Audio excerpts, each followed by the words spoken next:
In the quiet dust of museum archives and the sterile clean rooms of university laboratories, there are clay tablets, thousands of them, etched with the tiny wedge-shaped script of ancient Sumer. They tell us of kings and floods, of beer recipes and legal disputes, yet some of them show something utterly baffling. They depict our solar system, but with a strange accuracy that feels impossible for a civilization that peered at the heavens with only the naked eye. A depiction that includes not just the planets visible to them, but celestial bodies like Uranus and Neptune, planets we didn't officially discover until the age of powerful telescopes. Even more curiously, they consistently include an extra planet, a 12th member of the solar family, if you count the sun and moon, a massive world they called Nibiru, the planet of the crossing. Historians and astronomers call these artistic conventions mythological representations, but the precision is unsettling, a quiet scientific mystery sleeping in baked clay. How could they possibly have known? The tablets offer their own answer, a story so vast and so strange that we have filed it away under the gentle heading of myth, a comfortable way of saying we don't have a better explanation. Tonight, we're going to pull that story from the shelf and tell it not as a myth, but as it was written, a history. I'm glad you're here. Wishing you peace, rest, and maybe a little historical inspiration before sleep. Take a moment to like the video and subscribe, but only if you genuinely enjoy what I do here. And if you feel like it, I'd love to see where you're listening from tonight. Just drop your city or country and the local time in the comments below.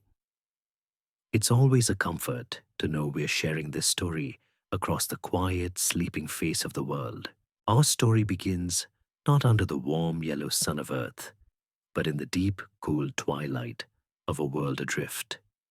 Imagine a planet, immense and ancient, moving not in a gentle, near-perfect circle as our Earth does, but on a vast, elliptical path that slingshots it out into the blackest depths of space for thousands of years, before bringing it sweeping back home through the inner solar system. This was Nibiru, a world of giants, both in its physical size and in the lifespan of its inhabitants, whose years were counted by the planet's own long, slow orbit, a single one of their years equaling 3,600 of ours. The beings who lived there were tall and pale, with features that were at once familiar and yet unsettlingly perfect. Their society, a towering achievement of science and order that had long ago conquered disease, war, and want. Yet for all their power, they were failing. Their world was dying, not with a bang, but with a slow, cold whisper. The source of their doom was the very orbit that defined their existence. Each long passage through the void, far from the life-giving warmth of the system's central star, was taking its toll. Their atmosphere, a complex and fragile shield engineered over millennia, was bleeding away into the vacuum, molecule by molecule. With every grand orbit, the shield grew thinner, the surface temperatures dropped, and the faint, reddish light of their distant sun seemed to lose more of its strength. The great, crystalline cities, marvels of architecture that blended seamlessly with the sculpted landscape, were now bathed in a perpetual crimson dusk. The air grew sharp and thin, and the people of Nibiru, the Anunnaki as they called themselves, had retreated into these climate-controlled environments, their world outside becoming a barren, windswept expanse of fading grandeur. At the apex of this ancient civilization sat the king, Anu. He was not a tyrant who ruled by force, but a custodian of a lineage so old It was intertwined with the very history of his race. He carried the weight of ages on his shoulders, his face a mask of serene exhaustion, presiding over a council of scientists and elders who brought him the same dire report year after year. The models were irrefutable. The atmospheric decay was accelerating. Within a few more orbits, a few more of their long millennia, their world would become incapable of supporting life. Their solutions had grown more and more desperate, but every attempt to patch the atmospheric shield had failed. There was, however, one last, fantastically ambitious hypothesis, a final roll of the dice. Their scientists believed that if they could acquire a vast quantity of a very specific element, gold, and pulverize it into a fine monatomic dust, they could suspend it in the highest reaches of their atmosphere. This glittering shield would, in theory, reflect what little light and heat reached them, stabilizing the climate and sealing the atmospheric leaks. It was a geoengineering project on an unimaginable scale, a last, desperate attempt to save a dying God King's world. The problem, of course, was that after eons of technological civilization, Nibiru's own gold reserves were almost completely exhausted. This is where the Council's attention turned from their own fading skies to the glittering star fields beyond. For generations, their automated probes had surveyed the other planets that shared their sun. One in particular stood out. As their homeworld began its long journey inward from the cold depths, their trajectory would carry them past a small, vibrant planet teeming with life, the seventh in their celestial count from the outer darkness. It was a jewel of brilliant blue and swirling white, rich in water, and their probes had confirmed, rich in the very gold they so desperately needed. They called this planet Kai, the ancient word for a solid foundation, but we know it by another name, Earth. The debate in Anu's High Council was tense, a quiet affair of minds that could process immense quantities of data in moments. To mount a mission across such a distance was a monumental undertaking. Even for them, it would require a new generation of spacecraft, a commitment of resources they could ill afford, and a crew willing to travel to a primitive, volatile world. Here, the central conflict of our story truly begins, embodied in Anu's two sons. The first was Enlil, the commander, the heir apparent. He was a being of immense discipline and authority, a pragmatist who saw the universe in terms of order, law, and logistics. To him, the mission to Earth was a mining operation, a problem to be solved with efficiency and control. His younger half-brother was Enki, a name that meant Lord of the Earth. He was a master scientist, a geneticist, and engineer of unparalleled genius. But he was also a maverick, driven by a boundless curiosity that often chafed against Enlil's rigid authority. Where Enlil saw resources to be extracted, Enki saw a world of wonders to be studied, a unique biological experiment he yearned to understand. The tension between them was more than sibling rivalry. It was a fundamental clash of philosophies, control versus curiosity, order versus creation. Their father, Anu, saw the strengths and dangers in both of them. The decision fell. A mission would be launched. The survival of Nibiru depended on it. But the question of who would lead and what their true purpose would be once they reached that distant blue world hung in the thin cold air of the throne room, pregnant with the fate of two worlds. The silence in Anu's great hall was heavy, a blanket of unspoken anxieties. The decree was made, A mission to the distant blue world would be the final desperate hope for their race. But the question of leadership remained a sharp point of contention between his two powerful sons. Enlil, ever the commander, argued that his place was on Nibiru, overseeing the grand strategy from the throne's right hand, a logistical puppeteer managing the vast flows of information and eventually resources. He was the heir, the administrator, and his authority, he maintained, must remain centralized. Enki, whose brilliant mind had conceived of the mission's technical aspects and whose heart beat with a scientist's insatiable curiosity, argued just as fiercely that he must lead the expedition on the ground. He was the only one who truly understood the complexities of the proposed gold extraction, the only one qualified to analyze the alien environment and its unforeseen dangers. To send a mission without its chief architect, he contended, was to invite failure. It was a classic schism of their personalities. The bureaucrat versus the pioneer, the king versus the explorer. Anu, in his weary wisdom, saw the truth in both arguments. He needed Enlil's steady hand to manage the political and logistical fallout on Nibiru, to keep their society from fracturing under the immense strain of this last hope. But he also knew Enki's genius was irreplaceable in the field. He brokered a fragile peace, a division of power that would echo down through the ages. Enki would lead the first expedition, the landing party. He would be the man on the ground, the Lord of Ki, just as his name foretold.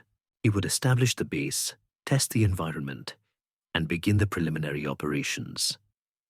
Enlil, however, would retain ultimate command. He would be the final authority, a voice of judgment transmitted across the gulf of space, reviewing Enki's progress and issuing the final commands. It was a solution born of necessity, but it planted a seed of resentment, creating a dynamic of the field agent and the distant commander. A power struggle that was now destined to play out on a planetary scale.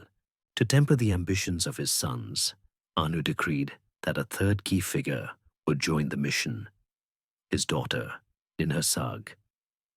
She was their chief medical officer, a master of biology and genetics, a serene and brilliant mind who held a position of respect that even her warring brothers could not easily challenge.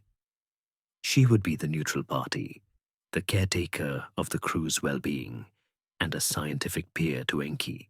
With the command structure settled, the preparations began.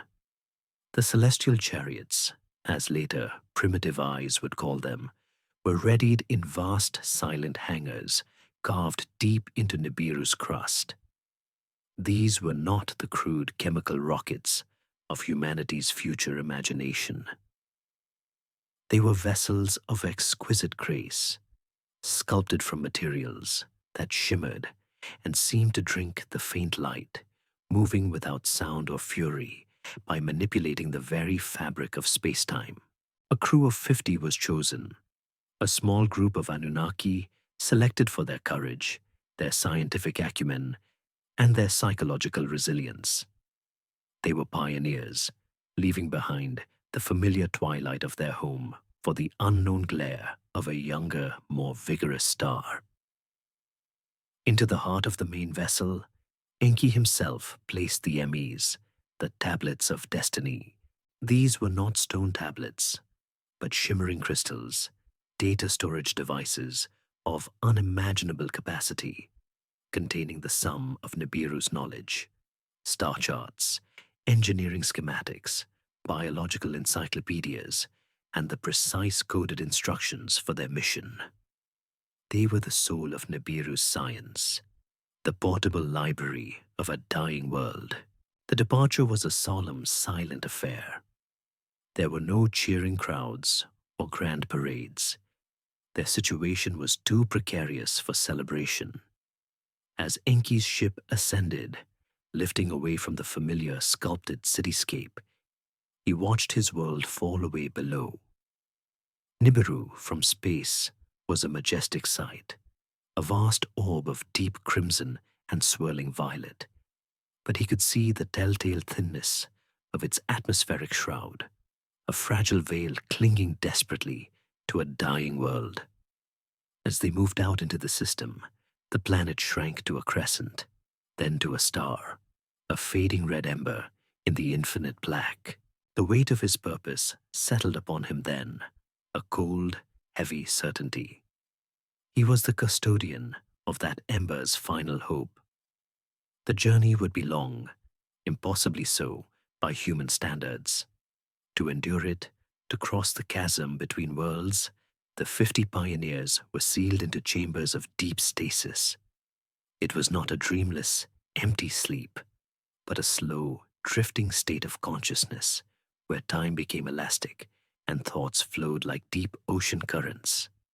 Enki, suspended in the cool, humming dark, dreamt. He dreamt of the data his probes had sent back. But now it was alive. He saw churning oceans of impossible blue, continents of vibrant green, and clouds of brilliant white, all under the fierce, life-giving light of a sun that shone with a yellow-white intensity he could barely imagine. He dreamt of the very thing his world had lost, a raw, untamed, profligate abundance of life. The ship, a silent silver teardrop, navigated the cosmos with its own quiet intelligence. It dodged the tumbling debris of what the Sumerian texts would later call the hammered bracelet, our asteroid belt, a treacherous field of rock and ice that was the remnant of an ancient planetary collision. It weathered solar storms and navigated the immense gravitational wells of the outer gas giants, a lonely vessel on a mission of cosmic desperation. Then, after a passage of time that had lost all meaning, a soft, insistent chime echoed through the silent corridors of the ship, pulling the crew from their long slumber. The stasis fields disengaged, and one by one, the 50 pioneers awoke, their bodies slowly readjusting to the flow of time. Enki was the first on his feet, drawn by an irresistible pull to the main viewport. And there it was. Not a dream, not a data point, but a real living world hanging in the velvet blackness. Earth. It was more beautiful and more terrifying than he had ever imagined. The sheer vitality of it was an almost physical blow, the untamed energy rolling off it in waves. The colors were so saturated, so intense, a stark and shocking contrast to the muted, solemn tones of Nibiru. He saw the fury of storms churning in the atmosphere, the glint of sunlight on vast, unbroken oceans, and the deep, verdant blanket of life that covered its lands. He was a scientist, a being of logic and data, but in that moment, he felt a surge of pure, unadulterated awe. He had come to this world as a miner, a savior for his own people. But as he stared at the wild, magnificent, and utterly alien world before him, he felt the first stirrings of a different feeling, the profound and dangerous love of a creator for a new creation. That profound and dangerous love, the awe of a creator for a new creation, held Enki transfixed at the viewport for a long, timeless moment. Below him, the planet turned, a living marble of unrestrained energy, and he knew that observation from the sterile safety of orbit was no longer enough. The mission had to begin. Leaving the great mothership as a silent, watchful sentinel in the high heavens, Enki and his crew of 50 boarded their primary lander, a smaller, more agile craft designed for atmospheric flight. The separation was a smooth, silent disengagement, and the vessel began its long, curving fall toward the sunlit side of the planet. It pierced the upper atmosphere like a silver needle, a sheath of incandescent plasma wrapping around its hull as friction battled with advanced shielding technology. Inside, there was no turbulence, only a deep, resonant hum and the gradual brightening of the cabin as they descended through the thick, white layers of cloud. Through the forward screens, the surface resolved itself from a continental map into a specific geography, a target selected with meticulous care from orbit. It was a flat, green-brown landscape where the waters of several great rivers, snaking like silver serpents, slowed and fanned out, braiding together before surrendering themselves to the waters of a vast, azure gulf. This was the land that would one day be known as Mesopotamia, the cradle of civilization, chosen by them for its access to fresh water and its gateway to the sea. The lander slowed its descent, its silent engines tasting the air, until it hovered just feet above a marshy expanse, its reflection wavering in the brackish water below. With a final, gentle sigh, it settled onto a patch of solid ground, the landing struts sinking slightly into the soft earth. For a moment, the crew sat in perfect silence, the only sound the quiet hum of the internal systems. They had crossed the void. They had arrived. The main ramp hissed as its seals broke, lowering slowly to meet the alien soil, revealing a slice of a world that was overwhelmingly, impossibly alive. Enki stood at the threshold, the designated first. He took a breath of the ship's recycled familiar air, and then stepped out into the atmosphere of Earth. The sensation was a physical shock. The air was not just air. It was a thick, soupy presence, heavy with a humidity that felt like a warm, wet blanket on his skin and in his lungs. Compared to the thin, cold, sterile atmosphere of Nibiru, this was a living fluid, saturated with the smells of damp earth, of salt from the nearby gulf, and the complex, musky perfume of decaying vegetation and blooming life. It was the smell of a world locked in a constant, ferocious cycle of birth and death. The sound was a symphony of glorious chaos, a wall of noise so different from the engineered quiet of their cities. 1,000,000 insects droned and chirped in a relentless, high-pitched chorus. Strange birds called from the dense reed beds with piercing cries, and the ever-present wind whispered through the tall grasses. Gravity, too, was a subtle but persistent bully, a touch stronger than Nibiru's, and Enki felt the slight, added effort required for every movement, a constant reminder that he was a visitor in a foreign domain. And the light, the sun was a brilliant, almost violent furnace in the sky, its yellow-white glare so much more intense than the gentle crimson glow of his home world. He had to raise a hand to shield his sensitive eyes, the world appearing in stark contrasts of dazzling light and deep, dark shadow. He took a few more steps, his metallic boots squelching softly in the rich mud. This was it, the very soil that held the key to his people's survival. He knelt, his tall frame folding with a practiced grace, and reached down with an ungloved hand. His pale fingers, instruments of immense scientific precision, first touched the murky water, feeling its surprising warmth, then plunged into the cool, dark mud beneath. He brought a handful of the soil up, feeling its texture, smelling its raw, organic scent. In that moment of contact, the mission ceased to be an abstract plan discussed in sterile council rooms millions of miles away. It became real, tangible, a physical communion between an ancient, dying world and a young, vibrant one. Behind him, the rest of the crew began to disembark, their slender, silver-clad forms appearing like apparitions against the primordial landscape. They moved with a disciplined caution, their senses, like Enki's, besieged by the sheer, overwhelming vitality of this new world. But awe was a luxury they could not long afford. The work began almost immediately. With quiet efficiency, cargo bay doors slid open, and automated machinery glided down the ramp. These were not the brute force tools of a primitive species.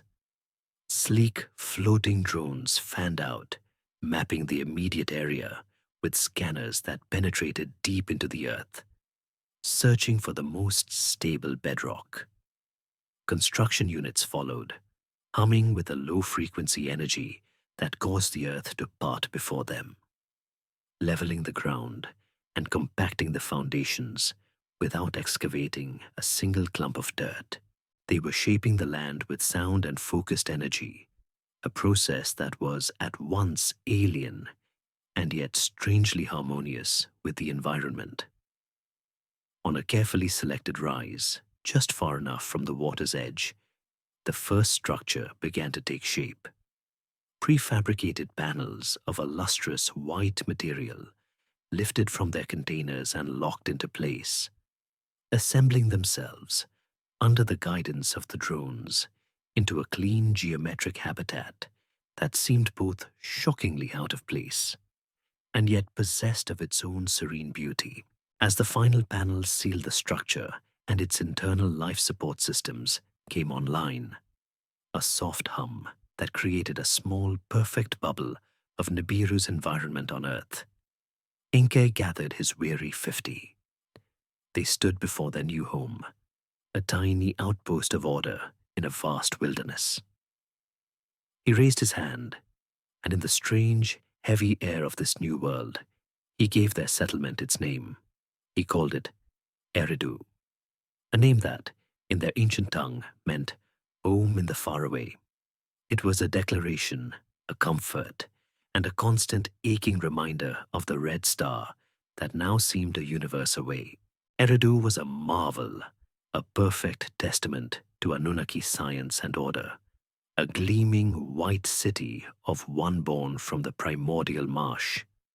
Its central tower pulsed with a soft light, a beacon of reason in the vast wilderness, housing laboratories, communication arrays, and living quarters that were a perfect replica of the serene environments of Nibiru. Enki and his 50 pioneers had created a foothold, a command center from which to conduct their great work. But as Enki's geological survey teams fanned out across the Mesopotamian plains, a frustrating reality began to set in. The gold in this region, the land between the rivers, was alluvial gold, fine dust, and tiny flakes washed down from mountains far to the north. It was present, yes, but it was scattered, difficult to extract in the vast quantities their dying world demanded. Processing it would be inefficient, a monumental effort for a meager return. Their mission required a motherlode, a source so rich and concentrated that it could justify this immense undertaking. Frustrated, Enki deployed his most advanced survey drones, small silent spheres that could map the planet's geology from the upper atmosphere down to the deepest core. They scanned the entire globe for weeks, their sensors tasting the planet's magnetic fields, analyzing its subterranean composition with neutrino probes. The data streamed back to Eridu, forming a three-dimensional color-coded map in Enki's central command chamber. And there, on the map, far to the south, across a vast ocean, a continent glowed with a fierce, undeniable intensity. The drones confirmed what the initial long-range probes from Nibiru had only hinted at. Here, in this land of ancient sun-baked rock and sweeping savannas, were the richest and oldest gold veins on the entire planet. Thick seams of the precious metal locked deep within the Earth's crust. Enki designated this new territory the Abzu, a name from their old tongue that meant the deep source, or the place of primeval deposits. This would be the true heart of their mining operation. The beautiful, water-rich land of Eridu would remain the command post, the Eden. But the real hard work, the toil, would take place in the Abzu. The 50 members of the first landing party were scientists, engineers, and pilots, an intellectual elite. They were not suited for the grueling physical labor of a massive mining project. A message was composed, a beam of tightly focused information sent speeding across the solar system from Eridu's tower to the orbiting mothership, and from there relayed on the long, slow journey back to Nibiru. The message was simple. The gold has been found, but the mission requires a new class of personnel. It requires workers. On Nibiru, Enlil received his brother's request. Ever the pragmatist, he understood the logistical necessity. From a different order of the Anunnaki, a younger, non-royal caste, he conscripted 300 more individuals for the mission to Earth. They were known as the Igigi. In the great celestial hierarchy of Nibiru, if Anu, Enlil, and Enki were the senior commanders, the Igigi were the astronauts, the technicians, the rank-and-file soldiers. They were not of the ruling bloodline, and their purpose was to serve the larger goals of the state. They embarked on their own long journey, not with the scientific awe of Enki's first crew, but with the grim resolve of workers dispatched to a distant, difficult post. Their arrival on Earth was starkly different, too. They were not welcomed into the serene laboratories of Eridu.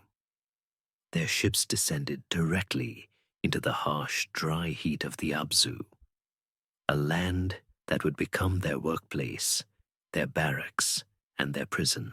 The operation they established was a vision of technological might imposed upon a prehistoric landscape. The Igigi used tools of immense power, handheld instruments that emitted focused sonic vibrations, could turn a cliff face of solid granite into powder. Larger machines mounted on skimmers projected beams of intense energy that lanced deep into the earth, following a seam of gold and vaporizing the surrounding rock. But for all its technological sophistication, the work was brutal, repetitive, and soul-destroying. The Anunnaki, even the lower-ranking Igigi, were beings of immense longevity and intellect, born into a sterile, ordered, and technologically seamless world. Here, they were forced into the dark, claustrophobic confines of deep subterranean mines. The heat was relentless, a suffocating pressure that even their advanced coolant-lined suits struggled to mitigate. The air was a thick, choking cloud of pulverized rock dust that coated everything with a fine, gritty film and worked its way into the joints of their equipment. The darkness of the deep shafts was absolute, broken only by the harsh, sterile glare of their work lamps, which cast long, dancing shadows that played tricks on the mind. And then there was the noise. Not the chaotic, living symphony of the Mesopotamian marshes, but a maddening industrial cacophony. The high-pitched whine of the laser cutters, the deep, bone-jarring hum of the sonic pulverizers, the constant crash of rock being moved by automated haulers. It was a hell of heat, dust, and sound, and at the center of it all were the Igigi. For days that turned into years, and years that turned into centuries, their life was this grim cycle. Descend into the darkness, blast the rock, haul the ore, ascend to the surface for a brief period of rest in their functional sterile barracks, and then descend again. Enki, as Lord of the Earth, had overseen the establishment of the Abzu operation, his scientific mind laying out the mines with perfect geometric efficiency. But his heart was not in mining. It was in the study of this vibrant new world. Increasingly, he left the day-to-day supervision of the Abzu to his lieutenants, preferring to spend his time in his laboratories at Eridu, analyzing the strange flora and fauna of Earth. For the Igigi, this felt like abandonment. They were trapped in the fiery furnace of the world, while the High Command relaxed in a watery paradise. Time stretched on. A Shah, one full 3,600-year orbit of Nibiru passed. The piles of refined gold at Eridu grew into glittering mountains. Shuttles regularly ascended to the mothership, carrying their precious cargo, the only thing that mattered to the distant commanders on Nibiru. But down in the hot, dark, noisy pits of the Abzu, something else was growing alongside the piles of ore. A deep, simmering, and profoundly dangerous resentment. They were gods, after all, weren't they? And yet, here they were, condemned to the work of slaves. That deep, simmering resentment in the hot, dark pits of the Abzu was a seed planted in fertile ground. It was watered by the passing of time, a passage of time on a scale that is difficult for the human mind to grasp. A Shah passed, then another and another, 10 Shahs, 36,000 Earth years. For the Igigi, whose lifespans were vast but not infinite, this was an eternity spent in the deafening, dust-choked darkness, their minds, capable of contemplating cosmic truths, yoked to the brutal, monotonous task of breaking rocks. The initial grim resolve of their mission had long ago evaporated, replaced by a deep collective weariness that had curdled into a cold, hard anger. They saw the shuttles ascending with their glittering cargo, a steady stream of salvation for a distant world. But their own salvation never came. They were cogs in a machine, forgotten and expendable. The breaking point, when it came, was not a single dramatic event, but a slow, dawning realization that spread like a contagion through the barracks and tunnels. It began with whispers in the moments between shifts, with shared glances of utter exhaustion that spoke more than words. A leader emerged, an Igigi named Alalu, who had once held a position of some authority before being assigned to the Earth mission. He gave voice to their shared misery, articulating the profound injustice of their situation. "We are of the same blood as the commanders," he would say in the hushed, secret gatherings deep underground. "Our bodies are not so different. Why is it that Enki can study the waters and the strange beasts in his shining city, while we choke on the dust of his mines? Why does Enlil sit in his high house and decree our toil, a toil he himself has never known?" He reminded them that it was Enlil, the great commander, who had assigned them their labor, who enforced the quotas, who was the ultimate architect of their suffering. The whispers grew bolder, the secret meetings larger. A plan began to form, a desperate, unthinkable act of defiance. They would not just stop working. They would burn their tools, burn the mines, and confront their masters directly. The rebellion ignited at dawn during the shift change. As the night crew emerged from the shafts, blinking in the harsh African sun, and the day crew prepared to descend, a signal was given. A single, high-pitched cry that echoed across the vast mining complex. In unison, 300 Igigi dropped their energy tools. There was a moment of profound, shocked silence, the first real quiet the Abzu had known in millennia. Then, the silence was shattered by a roar of collective fury. The tools they had just dropped were picked up again, not for work, but for destruction. Laser cutters that had once sliced through granite were now turned on the automated hauling machines, slicing them into molten slag. Sonic pulverizers were aimed at the support structures of the mine entrances, causing them to collapse in great clouds of dust and debris. They set fire to their own barracks, a symbolic act of severing all ties with their former lives of servitude.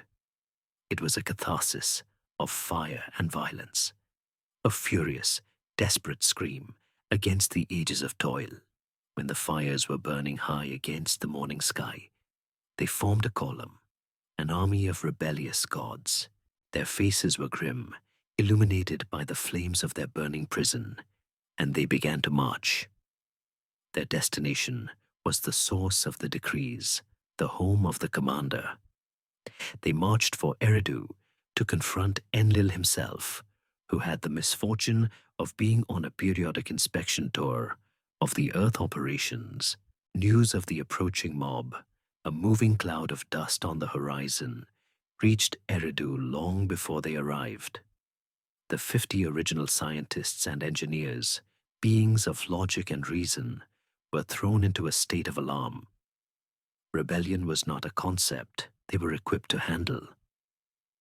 Enlil, awakened from his rest in the grandest of Eridu's structures, was incandescent with rage.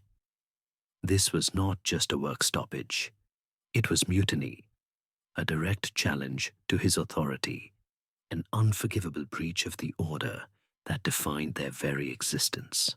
As the army of the Igigi arrived, their anger a palpable wave of heat, they did not attack the city itself.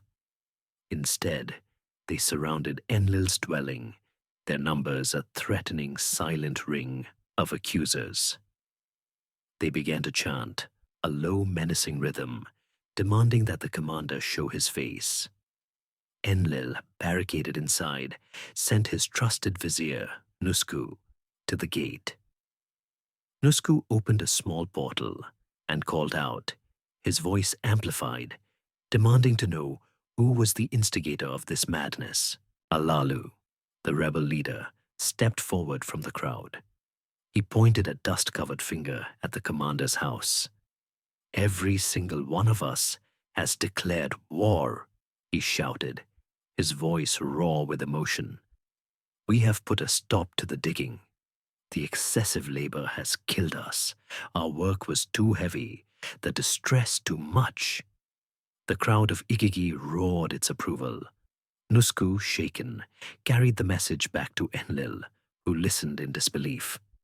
The sheer audacity of it was staggering, but he was also trapped. His personal guard was small, and the 300 Igigi were desperate and united. For all his authority, he was a king under siege. Realizing the gravity of the situation, knowing that the mission, and by extension, the fate of Nibiru, was now completely paralyzed, Enlil was forced to act. He sent out 2 urgent, simultaneous communications. One was a message of crisis beamed across the void to his father, Anu, the king on Nibiru, apprising him of the unthinkable mutiny. The second was an immediate summons to his brother, Enki. As the master of the Abzu and the lord of earth, this rebellion had begun in his domain. The 2 brothers, the commander and the scientist, were now forced into a confrontation not just with the rebelling workers, but with the catastrophic failure of their entire mission. The emergency council convened under a pall of unprecedented crisis. In the great assembly hall of Eridu, the air was thick with tension. Enlil, his face a mask of thunderous fury, stood at one end of a polished obsidian table. Across from him sat Enki, his expression unreadable, a mixture of concern and thoughtful calculation. Beside him was their sister, Ninhursag, the chief medical officer, her presence a calm, analytical counterpoint to Enlil's rage. Other senior Anunnaki, the original 50 pioneers, stood along the walls, their faces grim. Presiding over them all was the shimmering, life-sized image of Anu, their father and king, his form transmitted with perfect fidelity across the immense, silent gulf of space. His holographic eyes, ancient and weary, surveyed the scene from his throne room on Nibiru, his disappointment a palpable force even at such a distance. Outside the thick, white walls of the hall, the low, menacing chant of the 300 rebellious Igigi was a constant, unsettling reminder of the mission's complete and utter paralysis. Enlil spoke first, his voice tight with controlled anger. He recounted the mutiny not as a labor dispute, but as a treacherous act of cosmic treason. He described the destruction of their valuable equipment, the cessation of the gold shipments that were Nibiru's only hope, and the intolerable insult of being besieged in his own command center. His solution was simple, brutal, and characteristic of his personality. "Summon the main ship from the heavens," he declared, his fist striking the table. "Let its weapons be brought to bear. We must make an example of the ringleader, Alalu. Let him be disintegrated before his followers. We will restore order through strength. We will force them back into the mines." He saw the problem in terms of discipline and punishment. The order had been broken, and it must be restored forcefully. It was Enki who answered, his voice calm and measured, a stark contrast to his brother's fire. "And then what, brother?" he asked softly. "You vaporize their leader, you terrorize the rest, and you march them back into the pits of the Abzu at weapon point. What then? Will they work with vigor? Or will they work with seething hatred in their hearts? The machines will suffer accidents. The yields will diminish. We will spend more energy policing them than we will mining the gold." He turned his gaze to the silent, watching hologram of his father. "The Igigi have suffered," he stated simply. "We cannot deny it.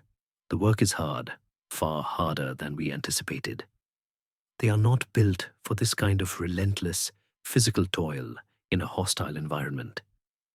To use force against them is not only cruel, it is inefficient. It will not solve the fundamental problem." Anu, from his distant throne, slowly nodded his head. The cold logic of Enki's argument was undeniable. A resentful, enslaved workforce was a liability. The mission could not succeed under such conditions. For the first time, Enlil was speechless, his call for force blunted by his brother's irrefutable pragmatism. A heavy, desperate silence descended upon the council. They were trapped. Their civilization, which had mastered interstellar travel and could manipulate the very energies of the universe, was being brought to its knees by a simple labor strike. The options before them seemed bleak. They could abandon the Earth mission entirely, which meant returning to Nibiru empty-handed to await the slow, cold death of their world. Or they could capitulate to the Igigi's demands, an unthinkable act that would shatter the command structure and invite chaos. They were gods trapped in a paradox of their own making, their grand design undone by the grit and dust of a mine. Into that hopeless silence, Enki's voice cut through once more, quiet but charged with a new and strange intensity. "The Igigi are right," he said, his eyes scanning the faces of the council. "This is not their work to do, but the work must be done." He paused, letting the weight of the dilemma settle again before he offered his solution. All this time, he continued, gesturing vaguely towards the world outside the sterile room. While the gold has been our only focus, I have been conducting my own studies. Enlil has often called them my distractions, a subtle barb which his brother did not miss. In my explorations of the Abzu, long before the mines were even dug, I encountered the native life of this planet. Not just the plants and the four-legged beasts, but another creature, a curious one. It walks upright, on two legs, like we do. It lives in groups. It communicates with basic sounds. It even uses primitive tools, chipped stones, and sharpened branches. He could feel the council's confusion, their impatience. What did this have to do with their crisis? The creature is primitive, yes. Enki pressed on, his voice crowing with excitement. Its mind is not like ours, but its physical form, its biological essence. It is remarkably compatible. It shares a blueprint with us. I believe it may have evolved from the same cosmic seed we did, eons ago. He now looked directly at his sister, Ninhursag, the one person in the room who would immediately grasp the staggering implication of what he was about to say. We do not need to force the Igigi to do the work, he said, his voice dropping to an almost conspiratorial whisper. We can create a worker, one designed for the task. The room was utterly still. Even Anu's holographic form seemed to lean forward. Let us fashion a Lulu Amelu, Enki proclaimed, using the ancient Anunnaki term for a primitive worker. Let us take this existing creature, this ape-man of the Abzu, and let us alter it. Let us mix its essence with our own. We can impose our image upon it, upgrade its design, jumpstart its evolution.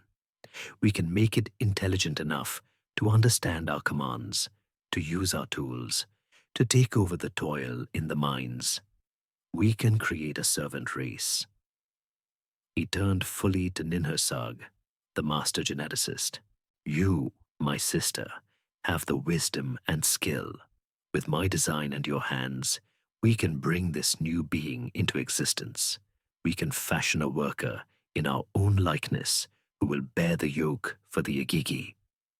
The proposal hung in the silent air, radical, blasphemous, and utterly brilliant. It was a solution to their labor crisis that would not only save the mission, but would change the destiny of the planet Earth forever. Section 7. The silence in the council hall following Enki's audacious proposal was so profound it felt like a physical pressure. It was Enlil who broke it, his voice low and seething with a mixture of horror and disgust. An abomination, he whispered, the word sharp as shattered glass. You speak of creating a monstrosity, a hybrid beast of the field and of the heavens. It is a perversion of nature, a violation of the great cosmic order. He rose to his feet, his towering frame radiating indignation. We came here to mine a metal, brother, not to play God. The unforeseen consequences of such an act of hubris are incalculable. What happens when this creature, imprinted with our own intelligence, turns that intelligence against us? You are proposing to solve a mutiny by planting the seeds of a potential planetary war. His argument was one of passion, but also of caution, a warning against meddling with forces they did not fully comprehend, no matter how advanced their science. He saw only danger, a future polluted by a creature that was neither one thing nor the other. Enki remained seated, calm in the face of his brother's tirade. He did not appeal to emotion, but to the cold, hard reality of their situation. What is your alternative, Enlil? To let our world perish while we stand on ceremony? His gaze then shifted to the shimmering image of his father. The creature I propose would not be our equal. It would be a servant, its genetics carefully limited. We can build in safeguards, controls. It was this pragmatic appeal that finally swayed the king. Anu, his face etched with the worry of a leader bearing an impossible burden, saw the terrible genius in the plan. The survival of Nibiru superseded all other concerns. He gave his consent, but it was conditional and heavy with warning. Proceed. Anu's voice echoed from across the void.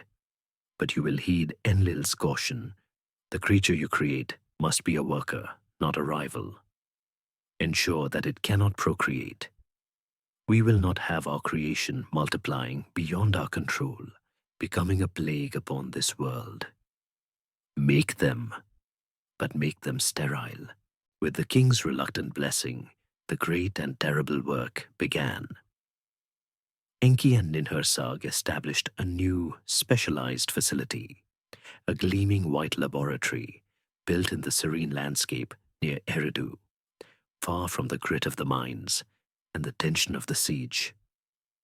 They called it the Shimti, a name that in their tongue meant the house where the wind of life is breathed in.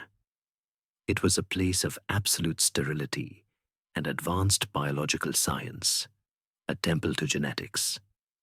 The first step was to acquire the raw materials. A team was dispatched to the Abzu, not with mining tools, but with nets and tranquilizer darts. They returned with several female specimens of the upright walking hominid Enki had studied, creatures we might now recognize as an advanced form of Homo erectus. In the Shimti, they were kept sedated and treated with a strange, clinical reverence.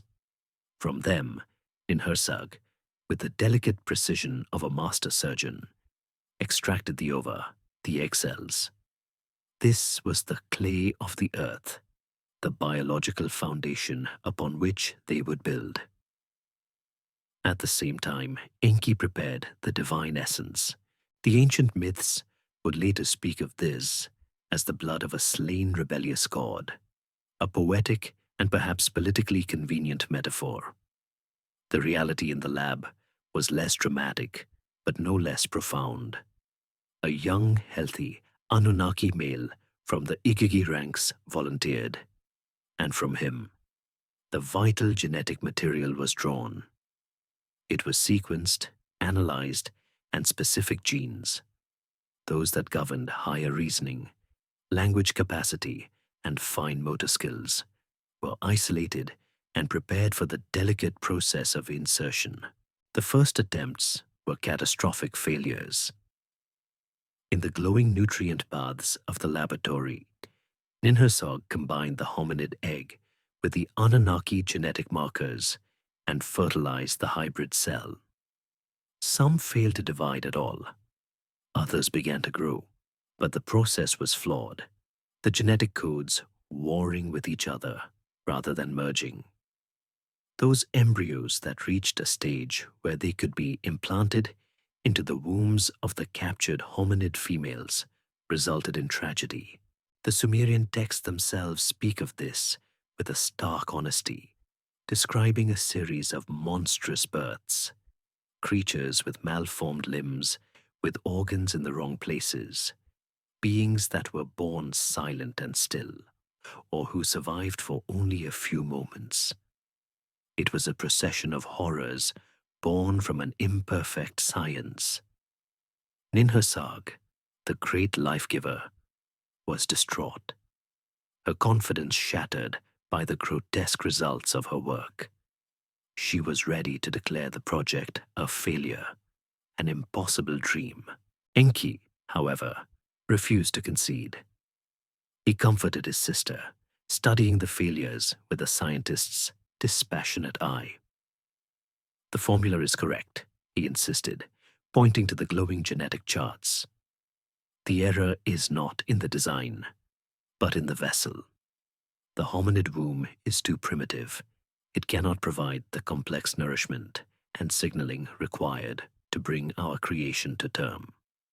It was then that Ninhursag, in a moment of desperate inspiration and ultimate scientific sacrifice, saw the only remaining path. The vessel itself had to be of the gods. "The work is my own," she declared with a newfound resolve. "My hands have mixed the clay. Now I shall provide the mold." She would become the surrogate mother. It was a risk of unimaginable proportions, but it was their last chance. Once more, she prepared the delicate fusion of hominid and Anunnaki life. But this time, after the fertilization was complete and the tiny cluster of cells began to divide, she implanted the embryo within her own body. A tense period of waiting followed, every biological marker monitored with breathless anxiety. Then, the time came.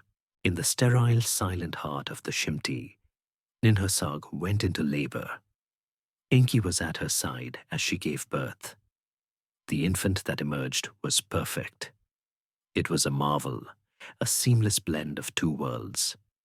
It had the robust build and dark, ruddy skin of the earth creatures, but the shape of its skull, the intelligence in its curious dark eyes, and the structure of its delicate five-fingered hands were unmistakably imprinted with the mark of the Anunnaki.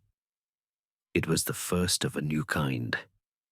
Enki took the small, crying infant in his hands, a being of two bloodlines, a bridge between heaven and earth. He held it aloft in the sterile laboratory light and gave it its name.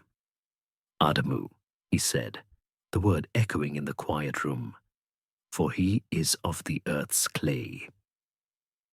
The Lulu Amelu, the primitive worker, was born, and in that moment of triumph, the history of the planet was irrevocably changed. The birth of Adamu was a moment of profound, world-altering triumph, but it was also just a single data point, a proof of concept. The cry of one infant in the sterile Shimti was not enough to placate the 300 furious Igigi still surrounding Enlil's residence. Nor was it enough to restart the stalled flow of gold to their dying homeworld. The miracle needed to become a production line. The daunting task now facing Enki and Ninhursag was to replicate their success on a scale large enough to create a viable workforce. Ninhursag, for all her divine strength, could not personally carry every new human to term. The process had to be refined and delegated. Returning to the glowing displays of their genetics lab, they perfected the techniques for in vitro fertilization. But the problem of the gestational vessel remained. So, a call went out among the Anunnaki women stationed on Earth, the scientists, the doctors, the pilots. Ninhursag gathered a team of 14 volunteers who bravely offered themselves as surrogates to bring the new species into being. The ancient texts would remember these as the birth goddesses, who lined up in the house of life to receive the carefully prepared embryos. Using Adamu's perfected genetic template, they first created a batch of 7 males. Then, by deftly manipulating the chromosomal pairings, they designed and gestated a corresponding set of 7 females. The first of these, the female counterpart to Adamu, was a being of equal perfection, and Enki gave her the name Tiamat, a name that echoed the primordial mother of their own cosmology, signifying that she would be the mother of this new lineage on Earth. In this way, a small, stable, and carefully controlled population of the first humans was born, and per the strict decree from King Anu, every single one of them was engineered to be sterile, a beautiful, perfect, but terminal generation. They were a tool, not a new branch on the tree of life. These new beings, with the minds of children in the bodies of adults, could not simply be sent into the savage environment of the prehistoric world, nor could they yet be sent to the harshness of the mines. They were a priceless, delicate creation that needed to be nurtured, studied, and trained for their ultimate purpose. A new environment had to be created for them, a place that was part paradise, part nursery, and part training ground. Enki chose a location in the fertile plains of Mesopotamia, not far from his city of Eridu, in a wide, pleasant valley blessed with a gentle river. Here, the Anunnaki brought their technology to bear on the land itself. They dug precise irrigation canals with focused beams of energy, causing the rich, alluvial soil to flourish. They planted orchards of fruit-bearing trees, some native to Earth, and others carefully grown from genetic stock brought from Nibiru. They introduced placid, domesticated animals, creatures bred for their gentle temperament. Around this entire area, they erected a high, shimmering fence, not quite of matter, but of pure energy, to keep the wild, predatory beasts of the earth out, and to keep their precious creations safely inside. They called this place the Eden. In the Sumerian tongue, the name meant the abode of the righteous ones, a place of serenity and order. To its inhabitants, it was the entire universe. It was a world of lush green gardens, of cool, clear water, of gentle animals, and of endless sun-filled days without want or fear. For these first generations of humans, life was an idyllic dream. All their needs were met by the tall, pale gods who walked among them. They were given simple, clean dwellings to live in, and food was always plentiful. They knew nothing of hardship, of hunger, of pain, or of death. The Anunnaki were their keepers, their teachers, and the absolute masters of their reality. Enki, the scientist, took on the role of a proud, doting father. It was he who spent the most time in the Eden, walking among his creations. He saw the spark of his own intellect behind their dark, curious eyes, and it filled him with a satisfaction that went far beyond the success of a mere scientific experiment. He taught them. He gave them their first words, a simplified version of the Anunnaki language. He showed them how to use their clever hands to fashion simple tools, how to tend the gardens, how to care for the animals. These were not yet the hard labors of mining, but the gentle, rhythmic tasks of agriculture and husbandry, the foundational skills they would need to eventually become a self-sustaining workforce. Enlil, however, viewed the entire project with a cold, detached suspicion. He was the stern, unforgiving god in this new pantheon. On his infrequent inspections of the Eden, he did not walk among the humans with affection. He saw them as Enki's folly, a biological time bomb. He saw their growing intelligence not as a marvel, but as a threat.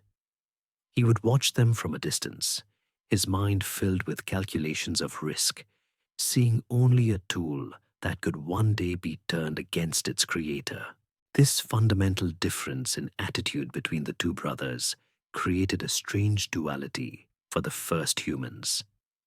Enki was the source of light and knowledge, the benevolent god who gave them gifts. Enlil was the distant, thunderous authority, the god of rules and punishments, whose presence brought a chill to the air of their perfect garden. And so they lived, these first innocent children of two worlds. They grew and they learned in their perfect, isolated paradise, content in their blissful ignorance. They knew nothing of the dying red sun of Nibiru, nothing of the council's desperate gamble, and nothing of the dark, suffocating mines of the Abzu that were their sole reason for being. They were a happy, thriving, and utterly captive population, living out a beautiful, engineered lie, awaiting a destiny they could not possibly imagine. The passing of time in the lush, controlled paradise of the Eden was measured not in the long, slow showers of Nibiru, but in the gentle, repeating cycles of Earth's seasons. The first humans, this beautiful and sterile generation, learned the tasks Enki set for them with a remarkable aptitude. They tended the gardens, cared for the animals, and maintained their simple dwellings with a placid, cheerful obedience. They were the perfect biological machines, the elegant solution to the Anunnaki's labor crisis. Yet as Enki walked among them, a profound and troubling dissatisfaction began to grow within him. He, the master scientist, saw his creation not just as a tool, but as a work of art, and he knew, with an artist's painful clarity, that his masterpiece was incomplete. They had intelligence, but no ambition. They had language, but no art. They had life, but no ability to pass that life on. They were a terminal species, a beautiful evolutionary dead end. His pride as their creator was at war with his duty as an Anunnaki prince. He had fulfilled his mission. He had provided a worker to take the load off the Igigi. The first batches of trained humans had already been sent to the Abzu, and their performance in the mines, under Anunnaki supervision, was exemplary. They worked without complaint, their robust bodies perfectly suited to the toil that had broken the spirit of the gods. The gold was flowing again. The mission was a success, but Enki saw the inefficiency of it all.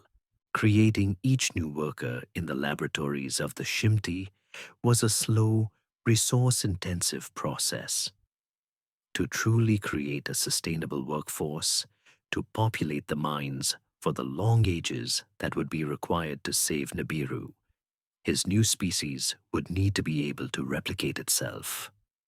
He was caught in a dilemma: to obey the edict of his father Anu and the paranoid oversight of his brother Enlil, or to perfect his creation, and in doing so, truly solve their problem once and for all. He looked at his children, at their innocent, unquestioning eyes, and made a secret, fateful decision. He would defy the decree.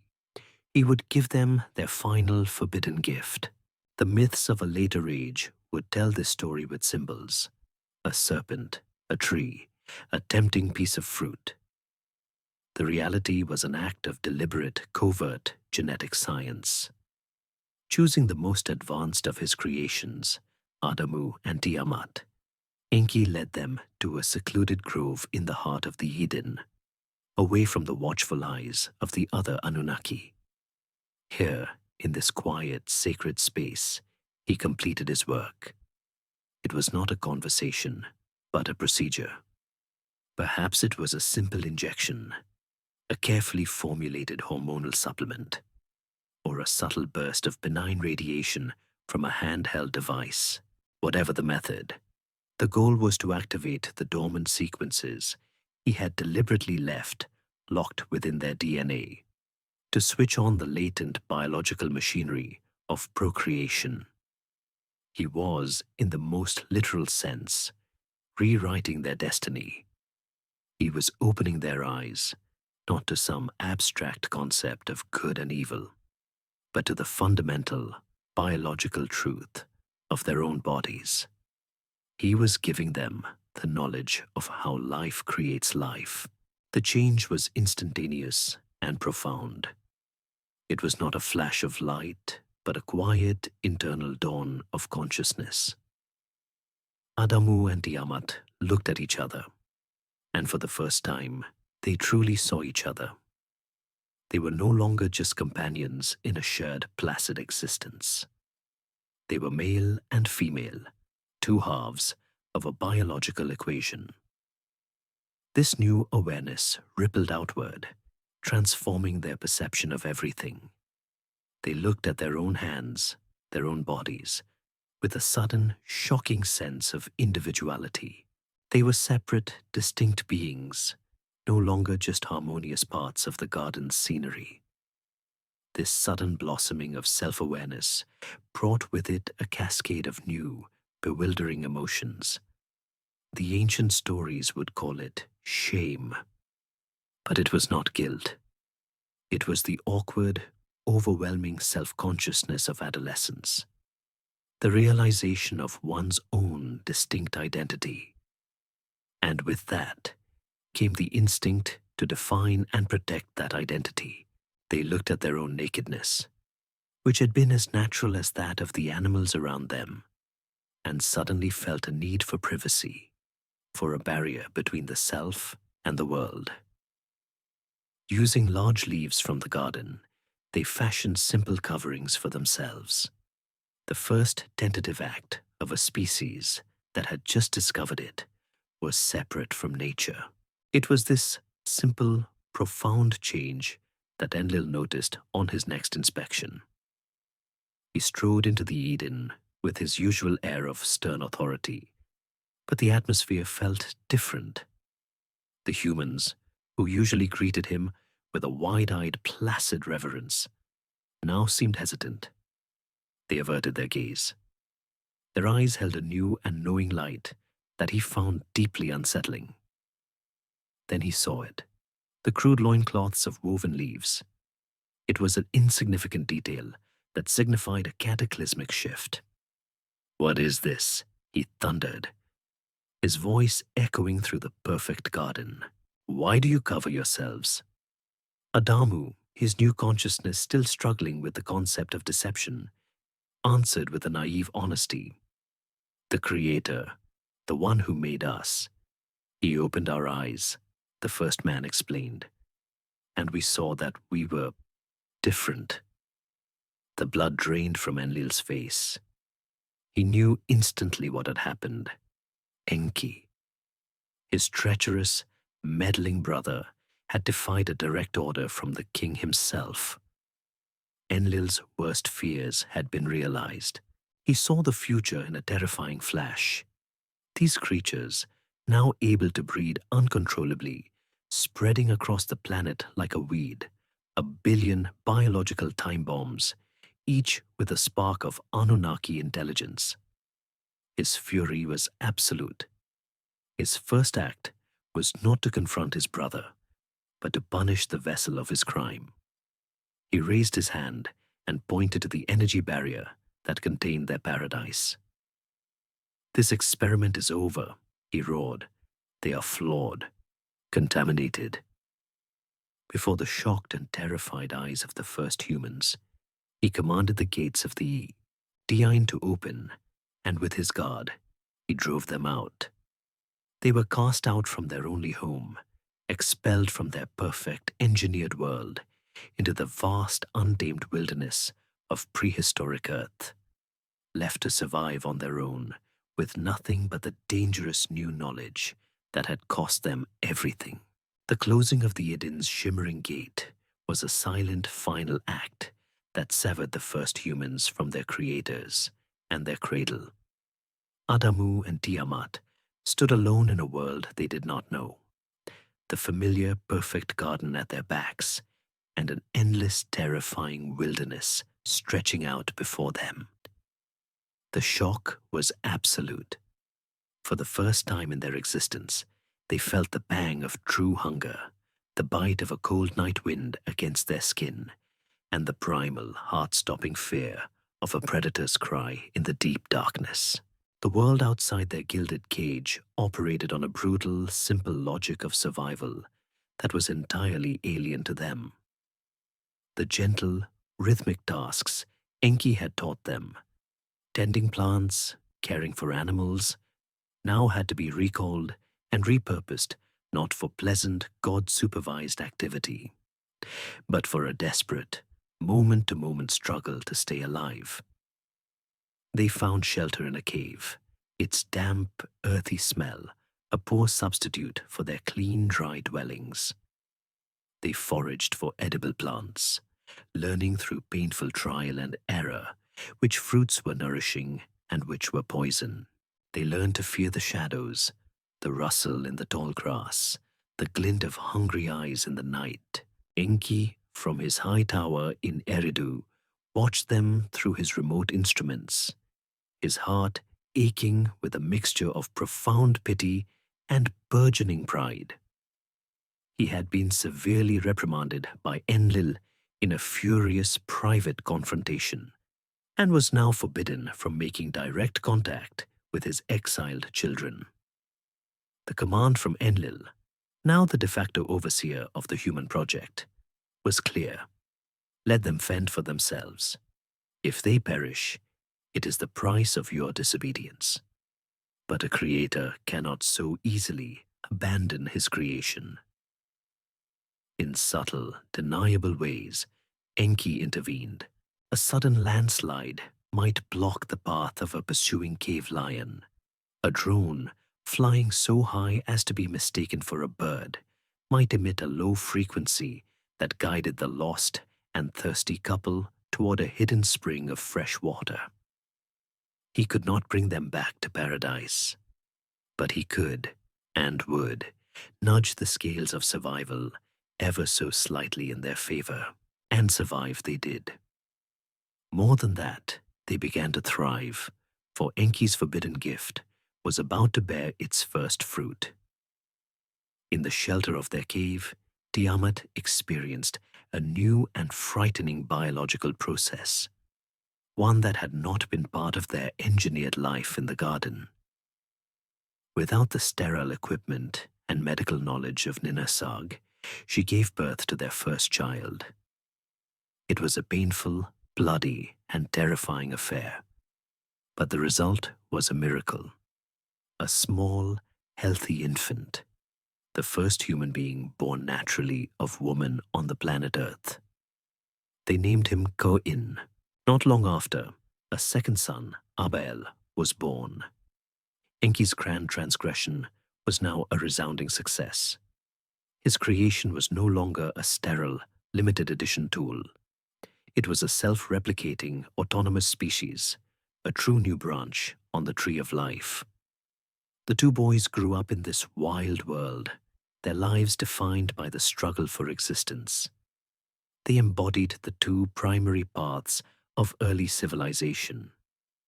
Cain, following the lessons passed down from the Eden, took to the soil, becoming a farmer, learning to cultivate the native grains of Mesopotamia. Abel, adapting to the wandering herds of the plains, became a shepherd, the first domesticator of flocks. As the human family grew, slowly expanding from a single family into a small tribe, the Anunnaki began to take notice once more. The initial fury over Enki's actions had subsided into a pragmatic acceptance. These creatures, now multiplying on their own, were an even more valuable resource than before. The Anunnaki re-established contact, not as gentle zookeepers in a garden, but as masters demanding tribute. They taught the growing tribe that a portion of their labor was owed to the gods in the sky. The first fruits of the harvest from Cain, the finest unblemished lamb from the flock of Abel. This was the beginning of worship, an economic transaction disguised as piety. It was here that the first great human tragedy unfolded. A dispute arose over the offerings. The Anunnaki leadership, and Enlil in particular, seemed to favor the offerings of the shepherd Abel. His livestock was a mobile, easily managed source of food for the Anunnaki garrisons. The grains of Cain, while valuable, were seasonal and stationary. This preference, this divine favor, sparked a bitter jealousy in the heart of the farmer. It was a resentment fueled by more than just sibling rivalry. It was a competition for the approval and resources of the gods. The tension festered, and in a moment of uncontrollable rage over a rejected offering, Cain confronted his brother in a field and struck him down. The first act of murder, of human killing human, sent a shockwave of horror through the small mortal community and the watching immortal one. This was a consequence of self-awareness that even Enki had not fully anticipated. As punishment, and perhaps to quarantine his violent tendencies, the Anunnaki leaders marked Cain and condemned him to a life of exile, to wander as a nomad in the lands to the east.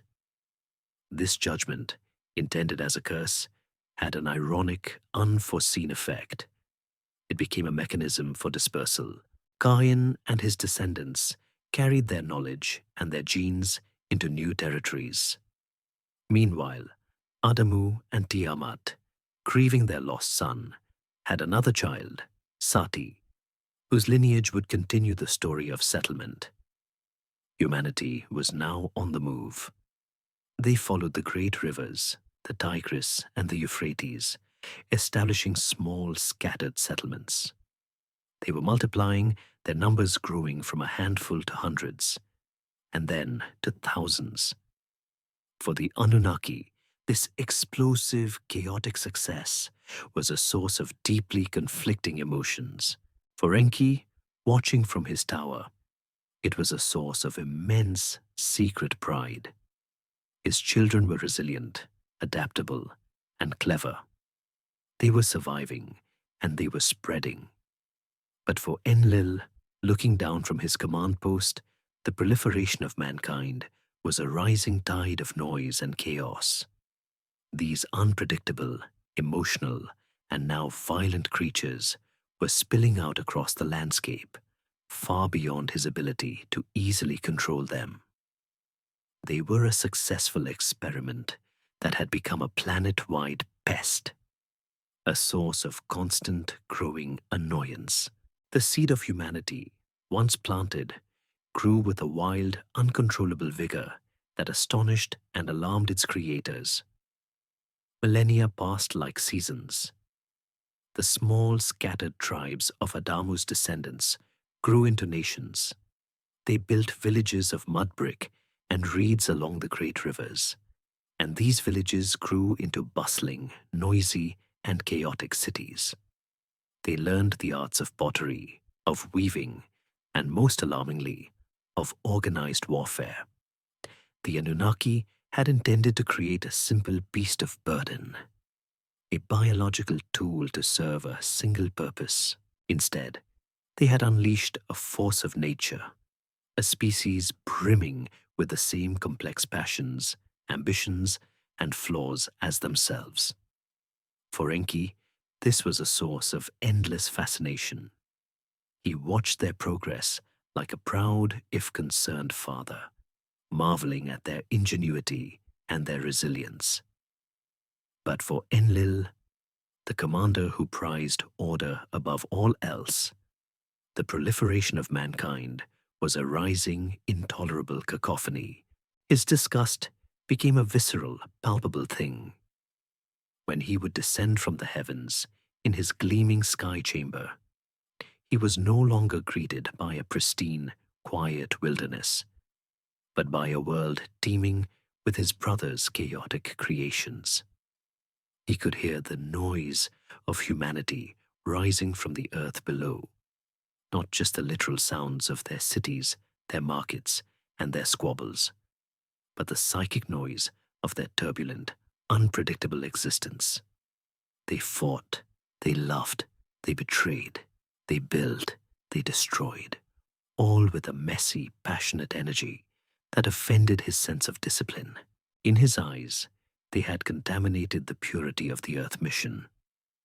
They were no longer a useful tool, but a sprawling planetary infestation, a failed experiment that had spiraled dangerously out of control. He began to privately wish for a way to undo it all, to wipe the slate clean and start again, or better yet, to simply return the planet to its original silent state. He would not have to wait long for the universe to provide him with an opportunity. Deep in the command center of Eridu and aboard the orbiting mothership, the Anunnaki astronomers and orbital mechanics were tracking a celestial event of immense significance. Their home planet, the great wanderer Nibiru, was once again making its majestic 3,600-year journey from the dark, cold depths of space into the inner solar system. For the Anunnaki, its approach was a time of renewed hope, a chance to send the vast stores of gold they had accumulated back to heal their world's atmosphere. But this particular passage, this perihelion, was different. The complex interwoven gravitational calculations of the solar system are a delicate dance, and this time the choreography was deadly. The orbital models, run on their most powerful crystalline computers, showed Nibiru's trajectory, bringing it unusually close to the orbital path of Earth.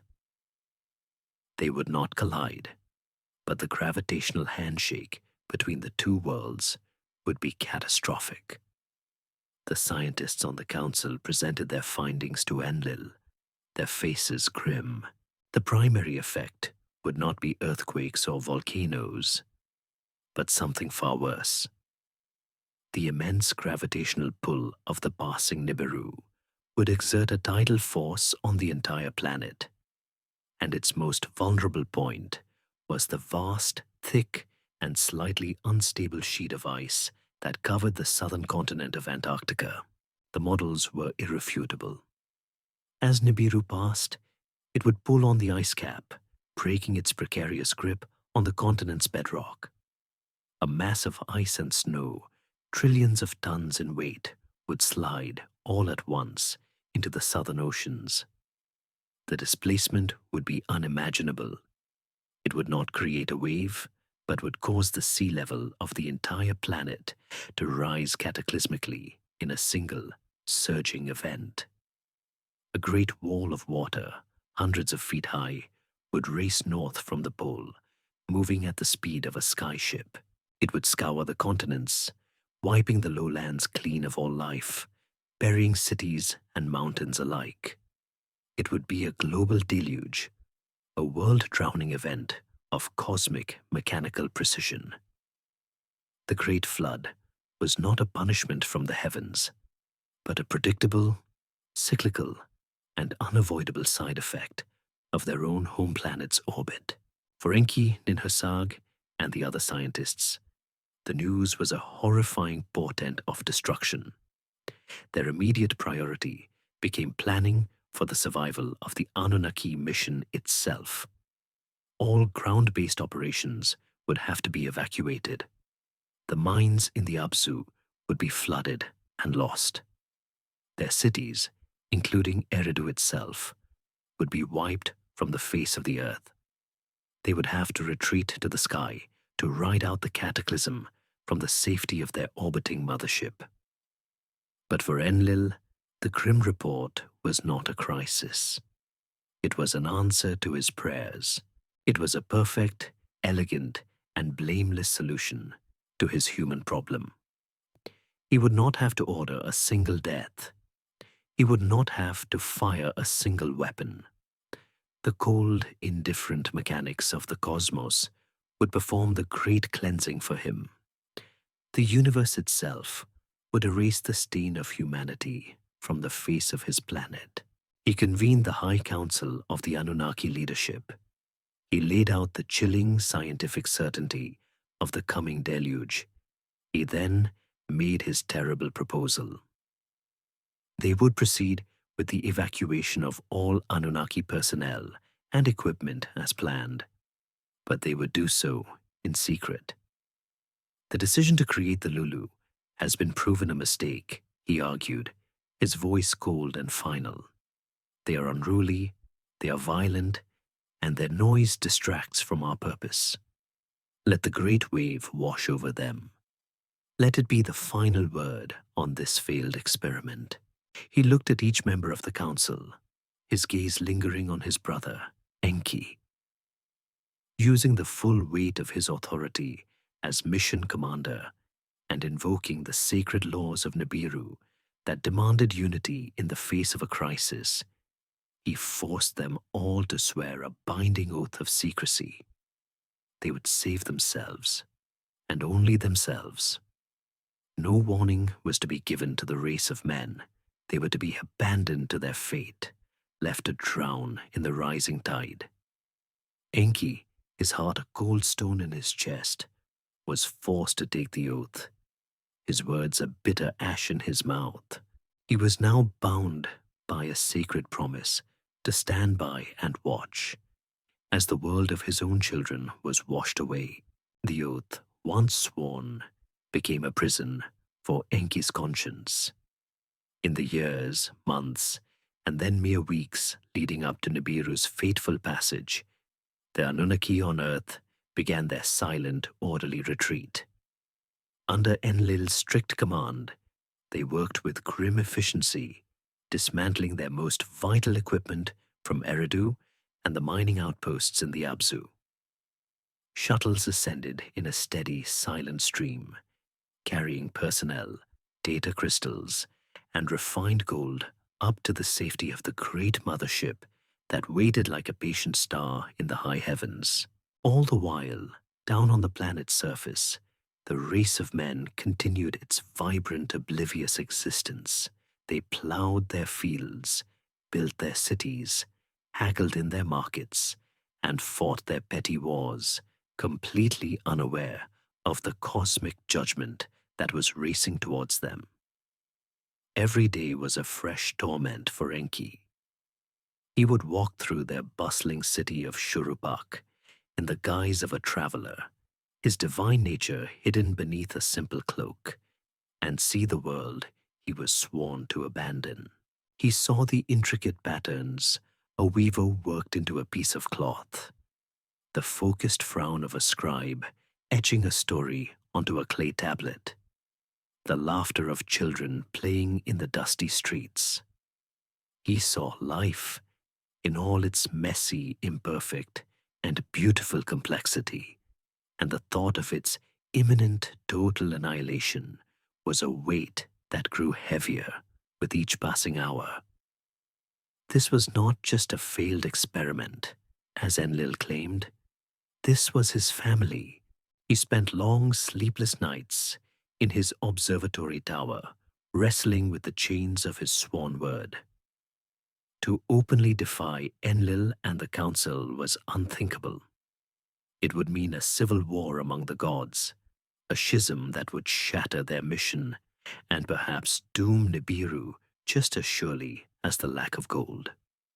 The Anunnaki order was built on a rigid hierarchy and the sanctity of an oath. To break it would be to invite a chaos that could consume them all.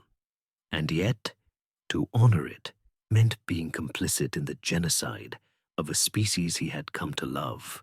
He paced the floors of his chamber, his brilliant scientific mind searching for a flaw in the logic of his trap, a loophole, a variable he had not considered.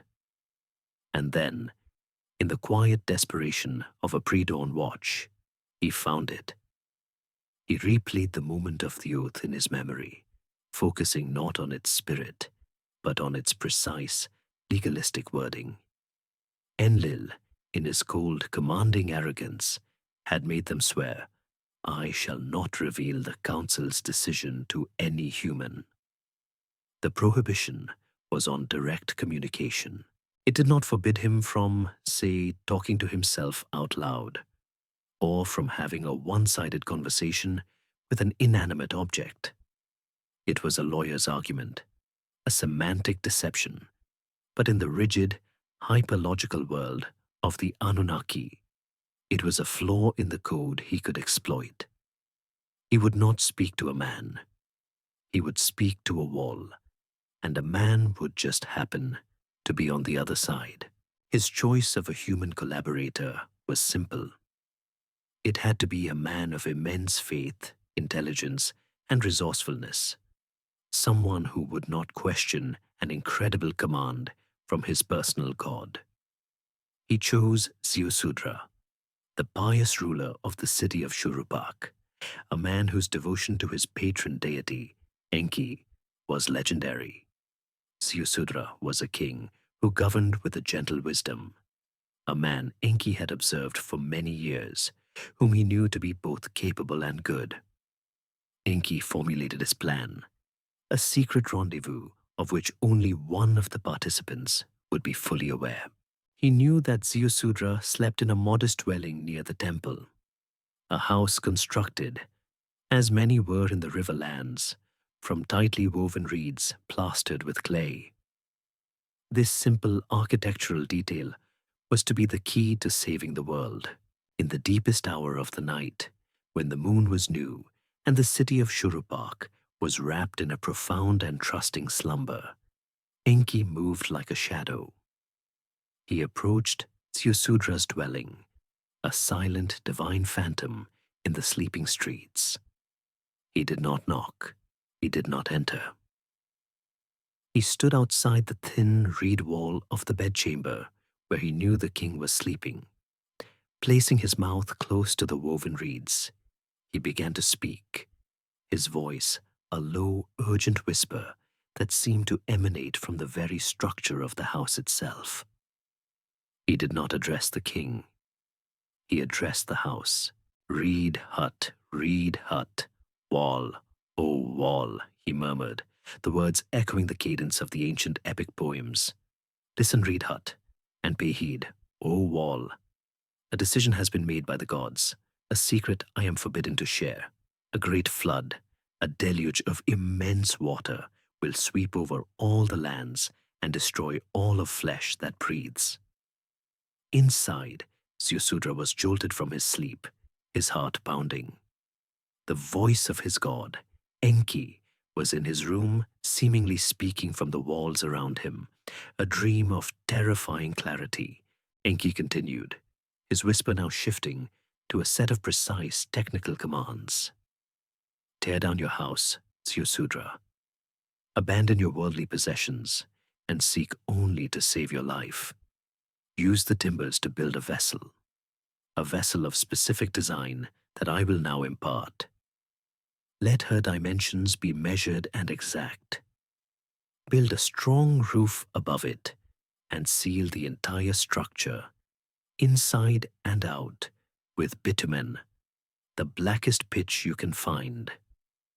The instructions he gave were not for a simple boat.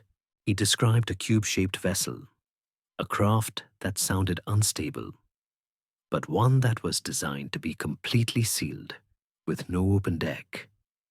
It was, in essence, a submersible, a ship designed not to sail upon the water, but to be tumbled and tossed within it to survive the all-consuming tidal surge that was to come.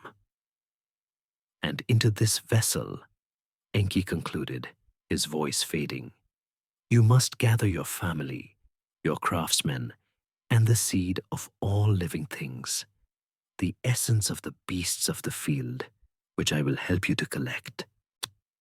With the message delivered, Enki pulled back into the shadows and vanished, his great act of loving treason complete. Ziusudra lay awake in the sudden silence. The impossible, divine instructions burned into his mind. He knew, with absolute certainty, what he had to do. As the last echoes of Enki's divine whisper faded from the reed walls of his home, Ziusudra was left with a terror and a purpose that eclipsed all other thoughts. He did not hesitate. The word of his god was an absolute command, and the clarity of the warning was unmistakable. At the first light of dawn, he gathered his family and his most loyal craftsmen, their faces a mixture of confusion and concern as he explained the impossible task that lay before them.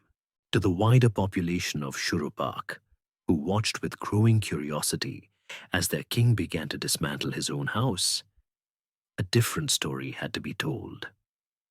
To announce the impending end of the world would only create a panic that would halt their work. Following the cunning advice Enki had woven into his message. Ziusudra presented a tale of personal divine disfavor. The great god Enlil, master of these lands, is wroth with me, he announced to the assembled citizens. His anger is great, and I can no longer dwell here. My master, the wise god Enki, has commanded me to build a vessel and sail south to his own domain in the Abzu, so that I may live under his protection, and Enlil's wrath may be cooled.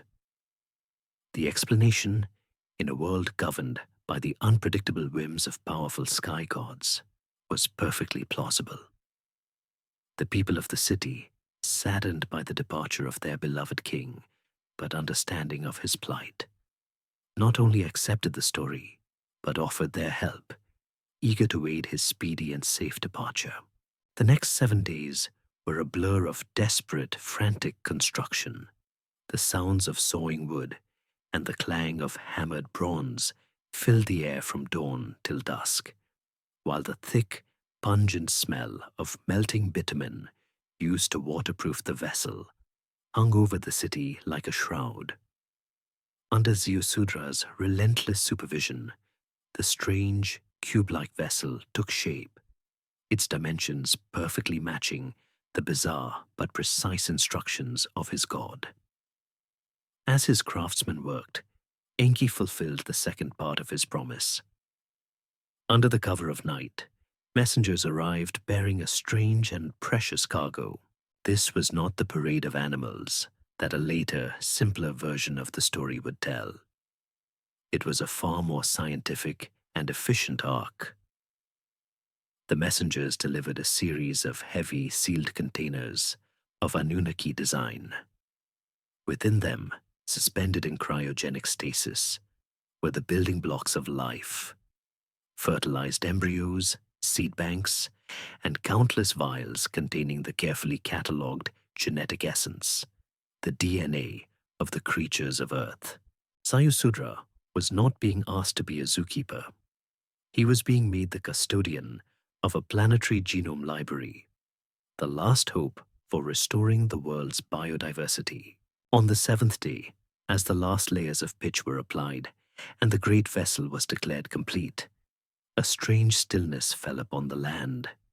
The winds died down, the air grew heavy and thick, and a low, almost subaudible tremor could be felt deep within the earth. The final Anunnaki shuttles, unnoticed by the preoccupied humans, made their final silent ascents, leaving the cities of Mesopotamia utterly abandoned by their creators. Ziusudra knew his time was up. He ushered his family, his wife, his sons, and their wives, and the families of his loyal craftsmen into the dark, cavernous interior of the ship. The precious genetic cargo was secured. With a heavy heart, he took one last look at the world he knew, at the city of Shurupak, gleaming under a strangely leaden sky. And then, with the help of his sons, he pulled the heavy hatch shut, sealing it from the inside and plunging them into an absolute suffocating darkness. The end did not begin with a storm. It began with a groan, a deep, resonant shudder that seemed to rise from the very core of the planet. Far to the south, the Antarctic ice shelf, tormented by Nibiru's immense gravitational pull, had broken free. A moment later, the true deluge began. From their vantage point on the orbiting mothership, the Anunnaki watched in horrified awe as a disturbance appeared on the southern pole of their planetary display screens. It was a ripple, a planetary concussion that fanned out from Antarctica. On the ground, the horizon to the south began to darken, not with storm clouds, but with a solid, climbing line that blotted out the sky. It was the sea, rising as one. It moved with an unnatural, silent speed until it was upon the shorelines, and then it hit with a single, deafening roar that was the sound of a world being broken.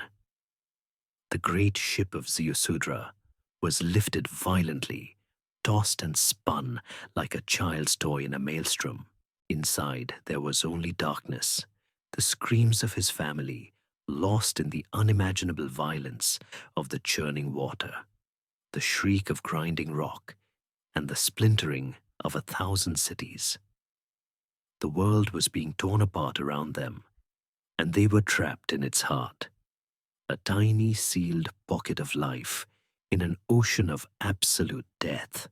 High above, in the sterile silence of their celestial refuge, the Anunnaki gods watched their grand experiment being erased. The images on their screens were apocalyptic. The blue and green jewel that was Earth was vanishing beneath a single, muddy global ocean. The carefully constructed cities, the mines, the Eden itself, all were gone, scoured from existence. The sight was more terrible than any of them, even Enlil, had imagined. These were beings of immense power and longevity, yet they were profoundly shaken. The ancient texts record their reaction with startling humanity. They did not watch with stoic detachment. They were terrified. They cowered like wet dogs in the corridors of their ship, overwhelmed by the scale of the destruction they had unleashed through their inaction. Ninhursag, the great mother goddess, wept uncontrollably, her cries echoing through the ship. How could I have commanded such evil in the council of gods? She lamented. My people have been laid low, and now they fill the sea like so many flies. Even Enlil, the architect of this policy, was stunned into a grim, horrified silence. The roaring, chaotic waters below were a testament to his restored sense of order. But as he watched the last traces of land disappear, he was confronted with the terrible, silent truth of what he had done. He had murdered a world. For 6 days and 7 nights, the world was a symphony of chaos, and the great sealed ark was its unwilling instrument. Ziusudra and his family were tossed in the absolute darkness, their sense of time and direction lost to the violent churning maelstrom. They were a single, fragile seed of life, encased in a wooden shell, adrift on an ocean that had consumed a planet. Then, on the 7th day, a new sensation slowly dawned upon them.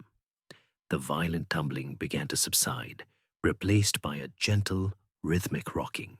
The deafening roar of the world being torn apart faded into a vast, oceanic hush. The storm had passed.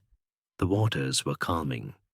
Ziusudra, guided by a deep, prayerful intuition, opened a small air hatch he had built into the roof. He peered out. In every direction, as far as the eye could see, there was nothing but a flat, grey, and unbroken expanse of water, meeting a sky of the same mournful, featureless color. The mountains were gone. The cities were gone. The world he knew had been replaced by a single, silent ocean. The ark drifted for days upon this new, placid sea. Inside, the survivors tended to the precious genetic cargo and rationed their supplies, their lives a strange limbo between a dead past and an uncertain future. All they could do was wait for the waters to give up their prize. Ziusudra knew he needed to find land, the first dry ground of a newborn world. Following a timeless mariner's instinct, or perhaps following a final whispered instruction from his divine guide, he decided to use the birds they had brought aboard to survey the endless water. First, he released a dove from the hatch. It flew in great, hopeful circles, but finding no branch, no perch, no sign of anything solid in the vast emptiness, it returned to the ark, exhausted. Ziusudra took it back inside. A day later, he released a swallow. It too soared across the watery expanse, its darting flight a desperate search, but it also found nothing and return to the safety of the vessel. The hope of the survivors began to wane. Finally, after more days of patient drifting, he released a large black raven. The raven flew off, but unlike the others, it did not return. It had found something to feast upon, the floating carrion and debris from the drowned world, which meant the waters were receding, and the grim evidence of the planet's death was beginning to surface. Soon after, a new sound broke the monotony of their drift. It was a low, scraping, grinding noise that vibrated through the hull of the great ship, a final, jarring lurch, and then, for the first time in what felt like an eternity, the vessel was still. It had come to rest. The ark had made landfall. With trembling hands, Ziusudra gathered his sons, and together they pushed against the great sealed hatch. It swung open with a groan, flooding the dark interior with a sunlight so brilliant it was almost painful. He was the first to step out, his feet sinking into the soft, wet mud of a mountainside. He breathed his first breath of the new world's air. It was sharp, cold, and achingly clean, as if the planet itself had been washed pure. But the sight that greeted him was one of utter, heartbreaking desolation. They were perched on the slope of a colossal mountain, its peak the only thing visible above the receding waters. And below them, stretching to every horizon, was not a world of green life, but an endless brown ruin, a planetary sea of mud, littered with the splintered remains of forests, the corpses of strange beasts, and the ghosts of a civilization now returned to clay. Everything was gone. Overwhelmed by a tidal wave of grief for his lost world and profound shuddering gratitude for his survival, Ziusudra fell to his knees. He then did the only thing he knew how to do. He gave thanks. He gathered stones to build a makeshift altar, arranged kindling, and prepared a sacrifice of thanks to the god who had saved him. Its sweet, roasting scent, the first human smell to rise into the clean, empty air of the post-Diluvian world. High above, the aroma, that familiar, tantalizing scent of roasting meat and sweet incense, wafted through the sterile, recycled air of the Anunnaki mothership. For the weary and hungry gods who had subsisted on tasteless rations while watching the world drown, the smell was an irresistible summons. One by one, their smaller shuttlecraft detached from the mothership and descended through the clouds, drawn to the lonely plume of smoke on the mountain top. The ancient texts describe the scene with a strange poetic honesty. The gods gathered like flies around the sacrifice, their divine hunger and relief overriding all other concerns. Enki and Ninhursag were the first to greet Ziusudra, their faces filled with a profound and weary relief. But then another ship arrived, larger and more menacing. Enlil strode out, and his eyes fell upon the ark, the smoke, and the small cluster of living, breathing humans. His face, which had been a mask of grim shock, contorted into a new expression of pure fury. He had been betrayed. How? He roared, his voice booming across the silent mountaintop. How did any flesh escape the destruction? Who broke our oath? His burning gaze fell immediately upon his brother, Enki, who met it without flinching.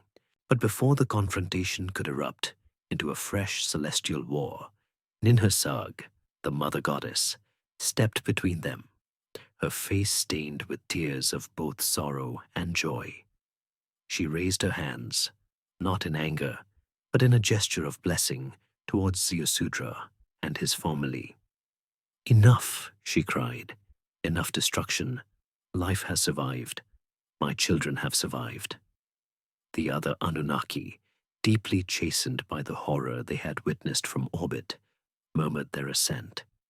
The sheer, awful finality of the flood had purged them of their anger, replacing it with a deep, collective remorse.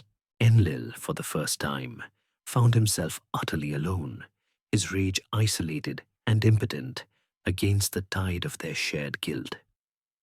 He looked at the small family of shivering survivors, at the vast dead world they had inherited, and the cold fury in his heart finally broke. A great weariness settled over him. He approached Ziusudra, and in an act that stunned everyone, he took the mortal man and his wife by the hands. He blessed them, granting them a special status, a promise of longevity. It was a treaty, a peace offering. A new vow was made on that muddy summit, not sworn in a council room, but born from shared trauma. They would never again seek to destroy the human race. Their task now was not to cleanse, but to nurture. On the peak of Mount Ararat, amid the ruins of a drowned world, the gods and the last man forged a fragile, uncertain promise to begin anew. The fragile pact, made on the muddy peak of Mount Ararat, born from the shared trauma of a world destroyed, fundamentally and irrevocably altered the Anunnaki mission on Earth. The old world was gone, buried beneath a thick, suffocating blanket of silt and brine. Their beautiful, pioneering city of Eridu, the home in the faraway, was now a deep, silent memory beneath the mud. The vast mining operations in the Abzu, the entire reason for their perilous journey, were flooded, collapsed, and utterly lost. The strategy of direct, industrial-scale resource extraction was over. A new plan was needed, a new relationship with the planet and with the handful of mortals they had, by a traitorous act of mercy, allowed to survive. In the solemn council that followed, held not in a grand hall, but aboard their orbiting mothership, the mood was starkly different from the angry, panicked debates that had preceded the flood. Enlil, no longer a furious commander demanding order, was now a pragmatic and deeply chastened leader. The sheer, awesome power of the deluge had humbled him, forcing him to confront the limits of his control. He acknowledged the failure of their old way and the undeniable resilience of his brother's creation. They would no longer treat the earth as a simple mining colony and humanity as a disposable tool. They would now embark upon a new, far more ambitious project. They would become the architects of civilization. They would raise humanity up, guide them, teach them, and in return, a grateful and prosperous mankind would serve them, providing the resources and loyalty they required in a more sophisticated and sustainable partnership. They would shift from being miners to being kings. Their first task was to establish a new operational center on the cleansed face of the planet. They needed a new spaceport, a new mission control, a new link to Nibiru. Surveying the globe from orbit, they chose a location that was geographically stable, centrally located between the great river valleys, and had survived the flood's fury largely intact. A high, arid plateau of ancient limestone. This was the Sinai Peninsula. Here, they built their new post-Diluvian spaceport, a facility hidden from primitive eyes, to aid in navigation for the great ships arriving from the deep. They designated a landing corridor using the twin peaks of Mount Ararat as a distant anchor point in the north. Closer to the spaceport, on the western side of the Great Nile River, they commissioned the construction of artificial mountains, massive, perfectly aligned pyramids, whose shimmering capstones would serve as unmistakable landing beacons, visible even from high orbit. This region would become the new navel of the earth, the sacred, restricted center of the god's power. From this new hub, the Anunnaki leadership made the momentous decision to partition the habitable world into three distinct regions of development. They would not concentrate humanity in one place again. To do so would be to invite the same chaotic, noisy overcrowding that had so disgusted Enlil. They would divide the descendants of Ziusudra, sending each of his three sons and their growing families to a different great river valley to become the seed of a unique and separate civilization. The first region, the traditional heartland, was Mesopotamia, the lands between the Tigris and Euphrates rivers. This territory was to remain the domain of Enlil and his clan. It would be designated the Land of the Name, the center of official Anunnaki authority on Earth. Here, civilization would be re-established according to Enlil's strict sense of order. Kingship, the concept of a human ruler acting as a steward for the gods, would be lowered once more from heaven, and great cities like Kish, Uruk, and Ur would eventually rise from the mud. The second region, the long fertile ribbon of the Nile Valley, was allocated to Enki and his lineage. This vast and ancient land, with its predictable, life-giving annual flood, was a perfect laboratory for Enki's scientific and creative mind. His eldest son, Marduk, who would later be revered there under the name Ra, was given primary dominion over this land, which would become the civilization of Egypt. Here, humanity would be taught a different set of skills. The deep mysteries of the stars, the precise arts of astronomy and stonemasonry, and a profound, complex theology focused on the cycles of death, preservation, and rebirth. The third region was the most distant of the three, the vast plains fed by the mighty Indus River. This great land, rich in mineral and agricultural wealth, was granted to their sister, Ninhursag. As the great life-giver, the nurturer and geneticist, it was fitting that she would oversee a civilization that would become known for its remarkable feats of urban planning, its sophisticated trade networks, and its unique, still indecipherable spiritual traditions. This would become the Harappan civilization of the Indus Valley, a third, independent branch of the human experiment. And so the seeds of the new world were sown.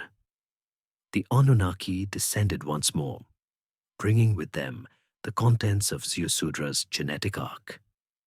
They provided the survivors with new, hardier strains of wheat and barley, engineered to thrive in the changed post-flood climate. They gifted them the knowledge of irrigation, the secrets of the calendar, the blueprint for law, and the structure of a divinely ordered society. But in this neat, tripartite division of the earth, they also laid the foundations for millennia of rivalry and conflict by granting each major god and his lineage their own domain, their own kingdom of mortals to command. They had simply transposed their own celestial jealousies and power struggles from Nibiru onto the fresh mud of the earth. The stage was now set for the next great act of history, one in which human civilizations would rise and fall, not always by their own hand, but according to the great and terrible game being played by their immortal masters. The new world bloomed under the careful, coordinated guidance of its immortal masters. In the fertile crescent of Mesopotamia, the sun-drenched valley of the Nile, and the sprawling plains of the Indus, the descendants of Ziusudra multiplied with astonishing speed. The seeds from the ark's genetic library yielded bountiful harvests, and the small tentative settlements grew into fortified towns then into thriving populous cities. With this success, however, came a new and complex problem for the Anunnaki: the problem of scale. In the early days after the flood, when humanity numbered only in the hundreds, it was a simple matter for a god to walk among them, to issue commands directly, to settle disputes with a word. But now, with tens of thousands of mortals living in a dozen different cities, this kind of direct personal governance was no longer possible. The Anunnaki were a small group of overseers, not a vast bureaucracy. Enlil, in particular, had absolutely no desire to spend his long, immortal life mediating petty human squabbles over land rights and water access. They needed a more efficient system, a command structure that would allow them to govern by proxy, to transmit their will without having to be physically present in every corner of their growing domains. The solution, devised in the Anunnaki Council, was a stroke of political genius that would shape the destiny of the human race for millennia to come. They would invent the concept of monarchy. They would choose one mortal man from each community, a man of exceptional ability, charisma, and loyalty, and they would elevate him above all his fellows. He would be the king. This king, however, would not rule by his own authority, nor by the consent of the people. His authority would flow directly from the heavens. He would be the chosen representative of the city's patron god, a living bridge between the mortal and divine realms. His role would be twofold, encompassing both the earthly and the celestial. On the one hand, he would be the Lugal, the great man, or shepherd of the people. It was his sacred duty to administer the god's laws, to ensure justice was done, to organize the great labor projects of building canals and temples, and to lead the city's army in defense. On the other hand, he was the Ensi, the high priest. He, and he alone, would be permitted to enter the innermost sanctum of the god's temple, to receive the divine commands, and to transmit the prayers and tribute of the people back to their celestial master. This fusion of political and religious authority into a single office, that of the priest-king, created a powerful and self-reinforcing system of control. To disobey the king was to disobey the god himself. This new political technology was first perfected in Mesopotamia, the domain of Enlil, the land where order and hierarchy were paramount. The ancient Sumerian king lists, those stark, bureaucratic records of 1,000 years of history, state with a simple, declarative certainty that after the flood had swept over and the kingship was lowered from heaven, the kingship was in Kish. This was not a metaphor. For the people of Sumer, it was a literal, historical event. The Anunnaki descended upon the newly founded city of Kish, and from among its people, they selected the man who would be the first post-Diluvian king. They summoned him to the top of the city's great ziggurat, the towering man-made mountain of brick with its stairway to the heavens, which served as the literal meeting place between the Anunnaki and their chosen intermediaries. The investiture ceremony was an awesome spectacle of divine power. The chosen man was brought before the city's patron deity. Perhaps it was Ninurta, Enlil's formidable son and chief enforcer. He was ritually bathed and anointed with sacred oils. He was then clothed in a lustrous, brilliantly colored garment, a robe befitting his new station. The god then presented him with the symbols of his divinely sanctioned office: a scepter crafted from a strange, heavy celestial metal that never tarnished, a lapis lazuli tiara that symbolized his connection to the heavens, and a ring of office that served as a seal of his authority. Finally, he was given his city's Tablet of Destinies, not a prophetic tool, but a literal list of divine instructions, a set of laws, building plans, and production quotas that he was expected to enforce. The god would then place a hand upon the new king's head, and to the awestruck crowd gathered at the base of the ziggurat, a voice, amplified by unseen technology, would boom across the city square, declaring that this man was now their shepherd, the chosen of the gods. Kingship had quite literally descended from heaven. The covenant established on that day was simple and absolute. As long as the king and his people remained obedient, as long as they faithfully worked the fields and workshops designated as the god's property, and as long as they delivered their tribute of grain, beer, livestock, and labor to the temple storehouses, the god would in turn provide them with security from their enemies, wisdom to govern their lives, and the predictable blessings of bountiful harvests and overflowing canals. But if the people or their king were to falter in their duties, that divine favor would be withdrawn. The canals would run dry, the crops would fail, and the city would be left vulnerable to conquest by its rivals. This system proved incredibly effective, creating a stable and productive social order that allowed civilization to flourish at an unprecedented rate. It ensured the Anunnaki's will was done, and their needs were met without requiring their constant meddling presence. But it also set a dangerous precedent. By linking divine favor to earthly power, it sanctified not only governance, but also conflict.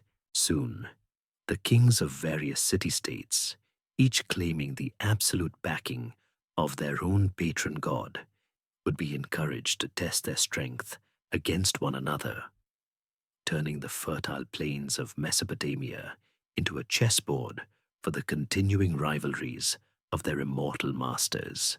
The system of divine kingship worked with remarkable efficiency, and for a time, a golden age of peace and progress dawned upon the post-Diluvian world, with humanity neatly organized into productive, obedient city-states. The Anunnaki could focus on their primary mission, overseeing the slow but steady accumulation of Earth's resources needed to save Nibiru. The elder gods, Enlil, Enki, and Ninhursag, governed their respective domains with a weary wisdom born from having witnessed the world's destruction and rebirth.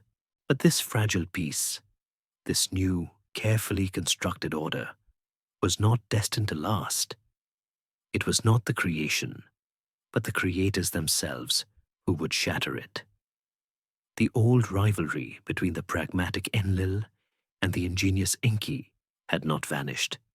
It had merely gone dormant, and its bitter seeds had been passed down to their children, a new generation of gods who had not been humbled by the great flood and who possessed all of the ambition of their fathers with none of their restraint.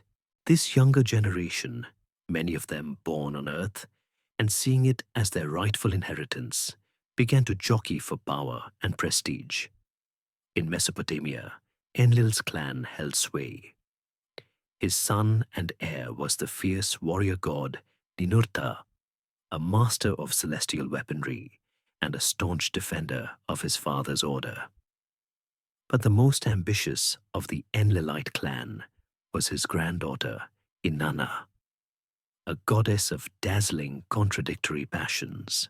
Known to a later age as Ishtar, she was the goddess of both love and war, and her insatiable hunger for power, territory, and worship drove her to constantly scheme and expand her influence, not content with merely being the patron of her great city of Uruk. In the lands of the Nile, Enki's lineage ruled. His firstborn son, Marduk, later revered in Egypt as Ra, was brilliant and proud, having inherited his father's scientific genius, but not his subtle, patient temperament. Marduk nursed a deep and abiding resentment. He believed that Enlil had unjustly usurped the supreme command of the Earth mission from his father, Enki, and that he, as Enki's true heir, was the one who deserved to rule over all the gods and all the mortals on the planet. This clash of divine ambitions soon spilled over from the celestial council chambers onto the dusty plains of Earth, and the new system of human kingship became the perfect instrument for their proxy wars. The incessant, brutal, and well-documented conflicts between the ancient Sumerian city-states, which historians attribute to disputes over water and territory, were, in reality, the physical manifestation of the gods' own rivalries. The king of Lagash, who served the god Ninota, would suddenly find a divine imperative to march against the neighboring city of Umma, whose king served a rival deity. On the battlefield, the Anunnaki's lessons in organized warfare were brought to bloody fruition. Thousands of human soldiers, their lives sworn to their king and by extension to their god, would clash in disciplined formations, a terrifying spectacle of bronze helmets, heavy shields, and piercing spears. For the most part, the gods would remain behind the scenes, content to let their human pawns bleed for their ambitions. But sometimes, when a battle was going poorly, or a strategic objective was too important to be left to chance, a patron god would make a direct and terrifying intervention.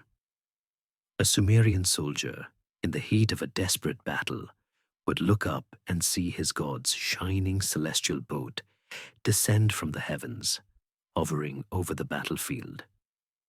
From this craft, a weapon beyond human comprehension would be unleashed.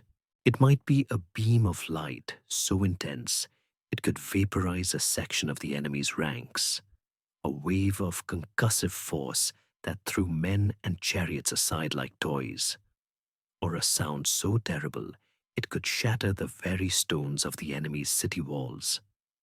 To the mortal soldiers it was a miracle, a terrifying and glorious sign of their god's favor. In truth, it was an advanced weapon of war, deployed with cold, strategic calculation. The age of progress was slowly giving way to an age of divinely sanctioned holy war. The conflict eventually escalated beyond these regional squabbles in Mesopotamia. The ultimate prize, the true seat of power on Earth, was the post-Diluvian command center. The Sinai spaceport and its associated landing corridor, marked by the Great Pyramids of Giza. Whoever controlled this facility controlled all contact with the home planet, Nibiru. It was the key to ultimate authority.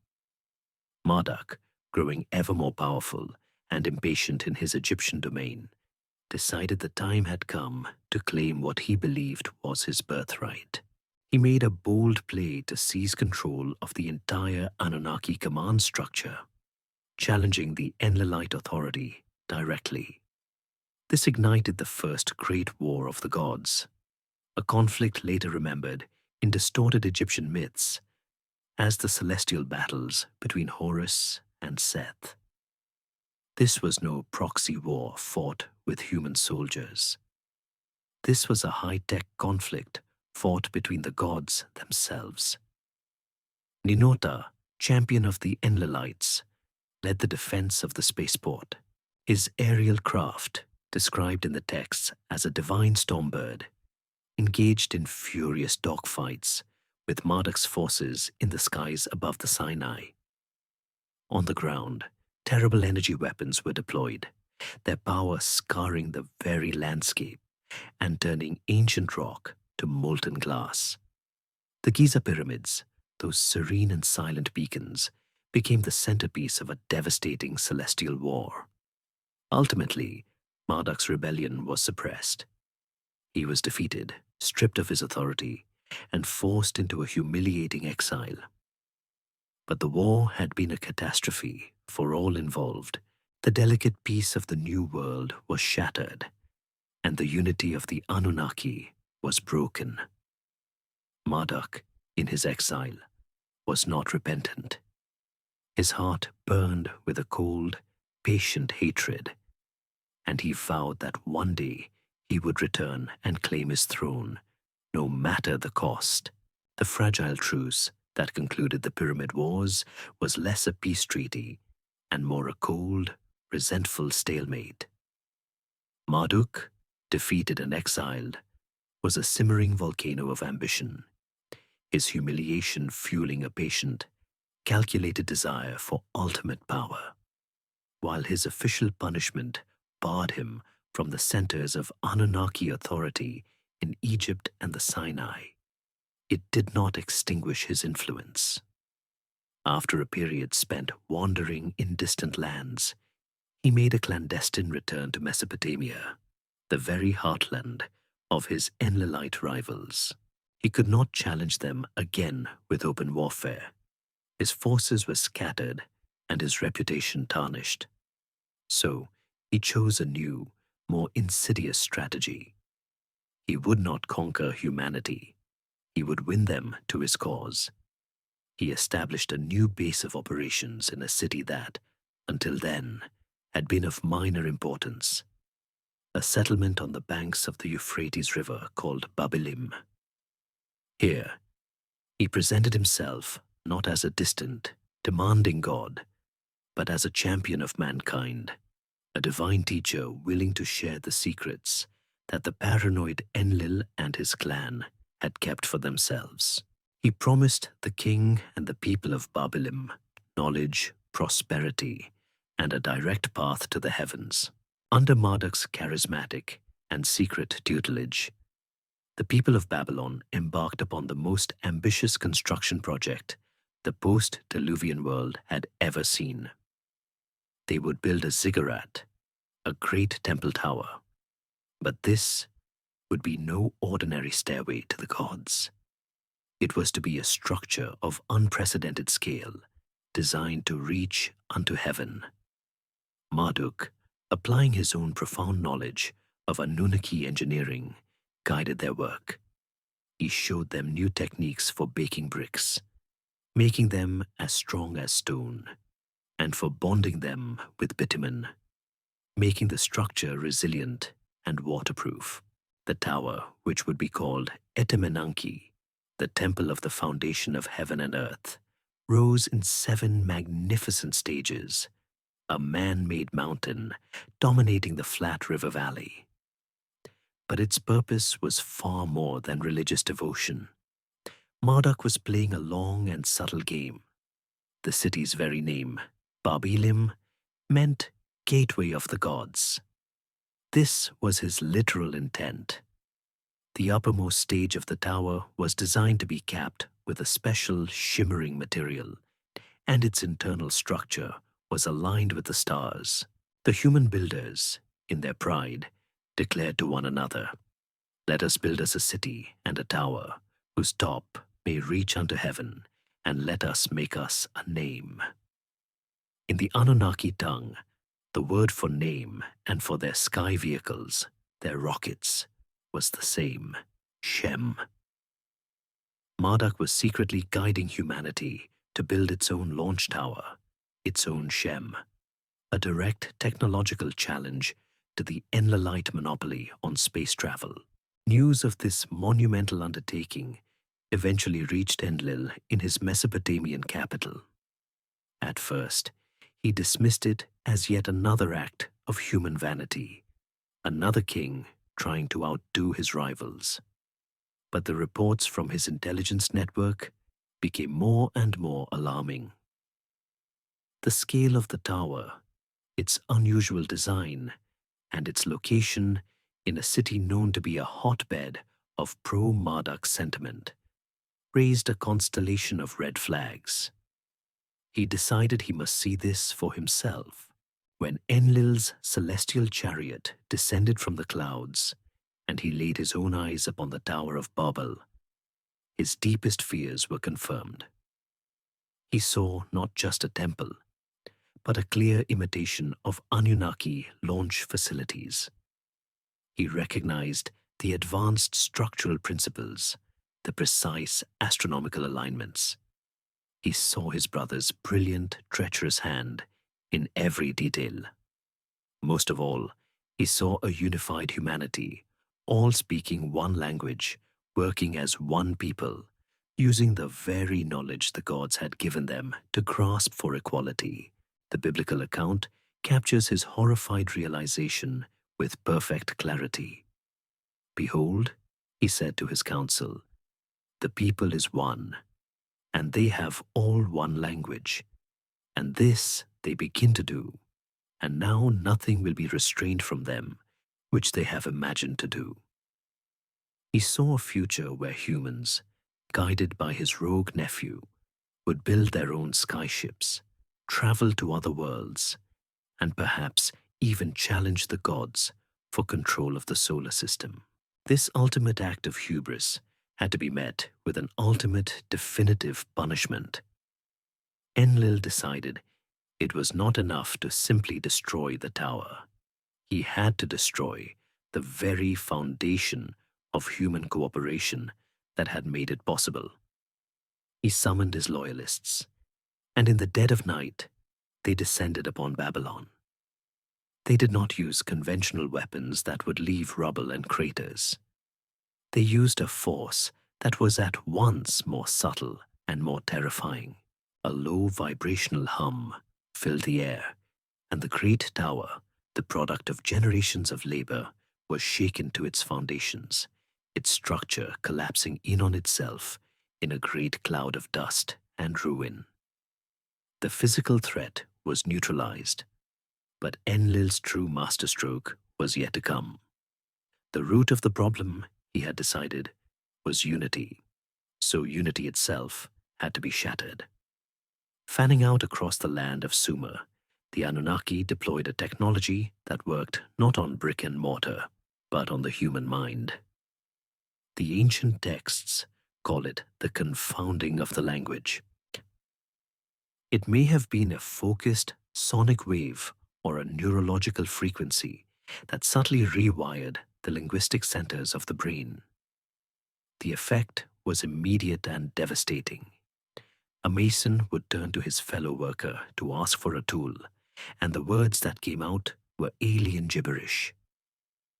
A mother would call to her child, and the child would stare back in blank, fearful incomprehension. Language, the glue that held their civilization together, had dissolved overnight into 1,000 mutually unintelligible dialects. Communication collapsed into suspicion, fear, and chaos. The great unified human project was over. Unable to understand one another, the terrified and mistrustful populations abandoned their cities and began to migrate, scattering in small, linguistically isolated clans across the face of the earth. Enlil had restored his order, but he had done so by condemning humanity to an age of division and misunderstanding. The scattering of humanity after the fall of Babel's great tower achieved Enlil's primary objective. The threat of a unified, technologically ambitious human race was neutralized, but it also created a new and dangerous political landscape. With humanity fractured into a multitude of suspicious, warring tribes speaking a confusion of tongues, the world became a chaotic chessboard for the ongoing Cold War between the Anunnaki factions. Marduk, whose subversive dream of a human-built gateway to the stars had been so spectacularly ruined, was not defeated, merely displaced.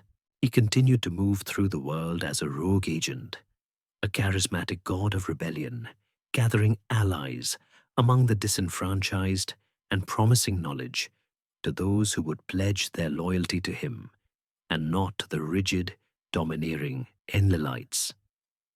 In response, Enlil and his council knew they needed more than just a system of kingship to maintain control. They needed a loyal human army, a mobile force that could secure their most vital interests, particularly the sacred landing corridor in the lands of Canaan that led to the Sinai spaceport. They found their perfect human instrument in a man of noble Sumerian lineage from the great city of Ur, a brilliant and devout military commander named Ibruam. This man, who would be known to history as Abraham, was a descendant of the high priests and possessed an unshakable faith in the authority of Enlil. He was summoned, tested, and chosen by the Anunnaki leadership for a crucial mission. He was to take his family, his retinue, and his elite corps of soldiers and migrate to the lands of Canaan. There, he would act as the Enlilites' trusted human general, a mobile force to patrol the borders of their sacred territory, to keep the trade routes open, and to quell any rebellions stirred up among the local tribes by Marduk's agents. Abraham accepted the divine command without question, beginning the great journey that would set the stage for the next terrible chapter in the War of the Gods. While Abraham was establishing his presence in Canaan, Marduk was busy building a new and formidable power base. He had found fertile ground for his revolutionary message among the rich and decadent city-states of the Jordan Valley, nestled in the deep geological rift that held the Dead Sea. 5 of these cities, including the powerful twin capitals of Sodom and Gomorrah, grew wealthy from the mining of the region's abundant bitumen and from their control of key trade routes. Influenced by Marduk's promises of even greater wealth and power, they renounced their fealty to Enlil and secretly pledged themselves to the rogue god. But this was more than a simple political rebellion. Enlil's spies soon brought him news that was far more alarming. Under Marduk's guidance, the people of Sodom were using their technical skills to construct a new, clandestine space facility at the southern end of the Dead Sea, a hidden port from which Marduk could launch his own craft and once again challenge the Enlilite monopoly on celestial travel. The news that a second Babel was being attempted, this time in secret and on the very doorstep of their primary spaceport, sent the Anunnaki Council into a state of high alert. A direct military assault, like the Pyramid Wars, was deemed too risky and too costly. It could escalate into a full-blown civil war that would devastate the planet. They needed a different solution, a surgical strike of such overwhelming and terrifying power that it would not only eliminate the immediate threat, but would also serve as a permanent, unforgettable warning to any other humans who might consider siding with Marduk. After a grim and momentous debate, the decision was made. They would authorize the use of their most feared and seldom used armaments, the 7 weapons of terror. The ancient texts describe them with names like the one whose impact spreads and the one that turns the sky to darkness. These were tactical nuclear devices. Enlil's son, the warrior Ninota, and Nergal, a son of Enki, who had sided fiercely with the Enlilites against his own rebellious brother, were chosen to command the terrible mission. Even in this moment of cold strategic calculation, a flicker of something resembling mercy was shown. Abraham's nephew, Lot, had settled in the city of Sodom, and the Anunnaki had no wish to harm the kin of their most loyal human servant. So 2 of their intelligence agents were dispatched to the city, arriving in the guise of simple travelers. These were the angels of the biblical account. They located Lot, warned him of the impending total destruction of the city, and commanded him to gather his family and flee into the mountains without delay. They gave him one final chilling instruction. When the destruction begins, do not stop, do not hesitate, and under no circumstances are you to look back. At dawn, the next day, as Lot and his family were scrambling up the rocky hillsides, a lone Anunnaki flyer appeared high in the sky over the placid, shimmering waters of the Dead Sea. From its belly, a single object was released. There was no sound, only a flash of light so brilliant it was like a new sun being born in the heart of the valley. A light that bleached all color from the world. A moment later, a wave of unbearable heat rolled across the landscape, and a deafening roar finally shattered the morning silence. A great, terrifying cloud, a pillar of smoke and fire, rose into the sky, churning and boiling, its shape like a monstrous blooming flower. The 5 cities of the plain, Sodom, Gomorrah, and their neighbors, were instantly and utterly vaporized. The waters of the sea itself boiled, and the very ground was superheated into a glassy, crystalline crust. Lot's wife, overcome by a fatal curiosity or grief for her lost home, ignored the command. She turned to look back into the heart of the incandescent blast, and in that instant, she was turned into a pillar of salt. A poetic and chillingly accurate description of a body being instantly desiccated and flash fossilized by an intense thermonuclear explosion. From his vantage point, many miles away in the hills near Hebron, Abraham saw the column of smoke rising from the valley, as the smoke of a great furnace. Marduk's power base was annihilated. His secret spaceport was a radioactive crater, but a terrible new precedent had been set, and a deadly, evil wind was now beginning to blow from the smoldering ruins. The mushroom cloud that rose over the Dead Sea Valley was a terrible, smoldering tombstone for Marduk's ambitions. In the High Council of the Anunnaki, the mission commanders, Ninurta and Nergal, reported their success with grim finality. The 5 rebellious cities were gone. The clandestine spaceport was a crater of molten glass. The immediate threat to the Sinai corridor was neutralized. It was a victory, swift and absolute, achieved with a terrifying surgical precision that had avoided the costly and protracted battles of the Pyramid Wars. Yet the atmosphere in the council was not one of celebration. A profound unease lingered. They had unleashed their ultimate weapons, the final sanction, a power drawn from the very heart of the atom, which they had sworn to use only in the most dire of circumstances. Enki, his face a mask of grief, was appalled. He mourned not only for the vaporized cities and the thousands of human lives extinguished in an instant, but for the fundamental law of nature that his kin had so casually and arrogantly broken. He knew that such immense power, once unleashed upon the fabric of a world, rarely remains contained. It leaves a stain, a lingering poison, and he feared the consequences would be far greater than his victorious nephews could possibly imagine. His fears were soon to be realized. Hundreds of miles to the east, in the fertile plains of Sumer, life continued in its ancient ordered rhythm. In the great city of Ur, the capital of the flourishing Sumerian Empire, merchants guided their barges along the canals, scribes tallied the accounts of the temple storehouses, and the king consulted his priests, all under the watchful gaze of the moon god Nana, their divine patron. But then, a strange and ominous portent appeared in the sky.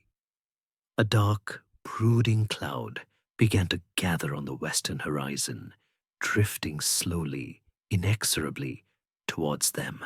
It did not look like a rain cloud, nor a common dust storm from the desert. It was a murky, brownish-black shroud that seemed to swallow the light, and it moved with an unnatural, silent purpose. This was the airborne funeral pyre of Sodom and Gomorrah, the vast invisible cloud of radioactive particles from the nuclear blasts, carried eastward on the prevailing winds. The Sumerian poets who survived the horror would later give it a name. They would call it the evil wind. The wind did not arrive with a gale's fury, but with a stealthy, insidious quiet. It descended upon the cities of Sumer like a ghostly fog, carrying a fine grey, gritty dust that settled into every crevice, coating the leaves of the date palms, the wool of the sheep, and the skin of the people with its impalpable filth. The air, once filled with the familiar smells of river water and hearth smoke, took on a strange, bitter, metallic taste. A great and unnatural silence seemed to fall over the land, as if the world itself were holding its breath.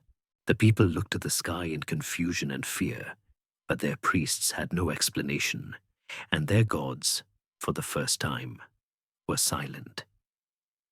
They did not yet understand that the danger was not in the cloud itself, but in the invisible demons it carried, the slow, creeping death of the poisoned atom. The aftermath was a slow, agonizing slide into oblivion. The first to suffer were the people. A strange and terrible sickness began to spread through the cities, a plague that defied every incantation of the healers. People grew weak and listless, their bodies racked with a fever that would not break. Their hair fell out in clumps, and their mouths and throats became covered in unhealing sores. The invisible poison attacked the very essence of life, unraveling their bodies from the inside out. Then, the land itself began to die. The vibrant, life-giving waters of the Euphrates, now contaminated with the deadly dust, became a vector of death. The lush green fields of barley and wheat that were the pride of Sumer withered and turned black. The cattle in the pastures staggered and fell, their bellies bloated. The very soil was cursed. The great cities of Sumer, the world's first and brightest beacons of civilization, began to transform into vast, silent tombs. The great Sumerian poem, The Lament for Ur, written by a survivor, captures the desolation with heartbreaking clarity. On that day, the storm was joined by a scorching heat. In its streets, where the feasting crowds had milled, scattered potsherds lay. The people, terrified, could hardly breathe. The evil wind clutched them, does not grant them another day. Its weak and its strong, perished with hunger.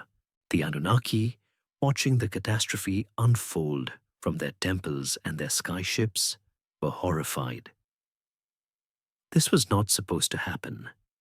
Their surgical strike had turned into an indiscriminate, continental disaster. They had won the battle against Marduk, but in doing so, they had inadvertently poisoned their own most beloved creation, their loyal heartland of Sumer. Their protective technologies could shield them from the worst of the fallout, but they knew the land was now uninhabitable for generations. One by one, in a state of shock and grief, the great gods abandoned their dying cities. Nana and his spouse fled their temple in Ur. The great Enlil himself was forced to abandon his sacred city of Nippur, the very center of his authority on earth. They retreated to the safety of their orbiting vessel, or to their less affected territories, leaving their dying human subjects to face the invisible, incomprehensible plague alone. The golden age of Sumer, the cradle of civilization, did not end with the glorious clash of invading armies. It ended with a quiet, agonizing whimper, suffocated by the lingering, deadly breath of a war that had not even been its own. The evil wind, having done its silent, murderous work, eventually dissipated. But the world it left behind was irrevocably broken. A profound and deathly silence fell over the plains of Sumer. The great cities, which had once been the vibrant, noisy hearts of civilization, were now little more than sprawling necropolises, their grand ziggurats standing as lonely tombstones over a poisoned land. The few survivors, gaunt and grief-stricken, wandered through empty streets, their spirits as barren as the blighted fields around them. But the most terrifying silence was the one that emanated from the heavens. The gods were gone. In the face of a calamity of their own making, the great Anunnaki patrons of Sumer, Enlil, Nana, Ninurta, had fled, abandoning their temples, their cities, and their people.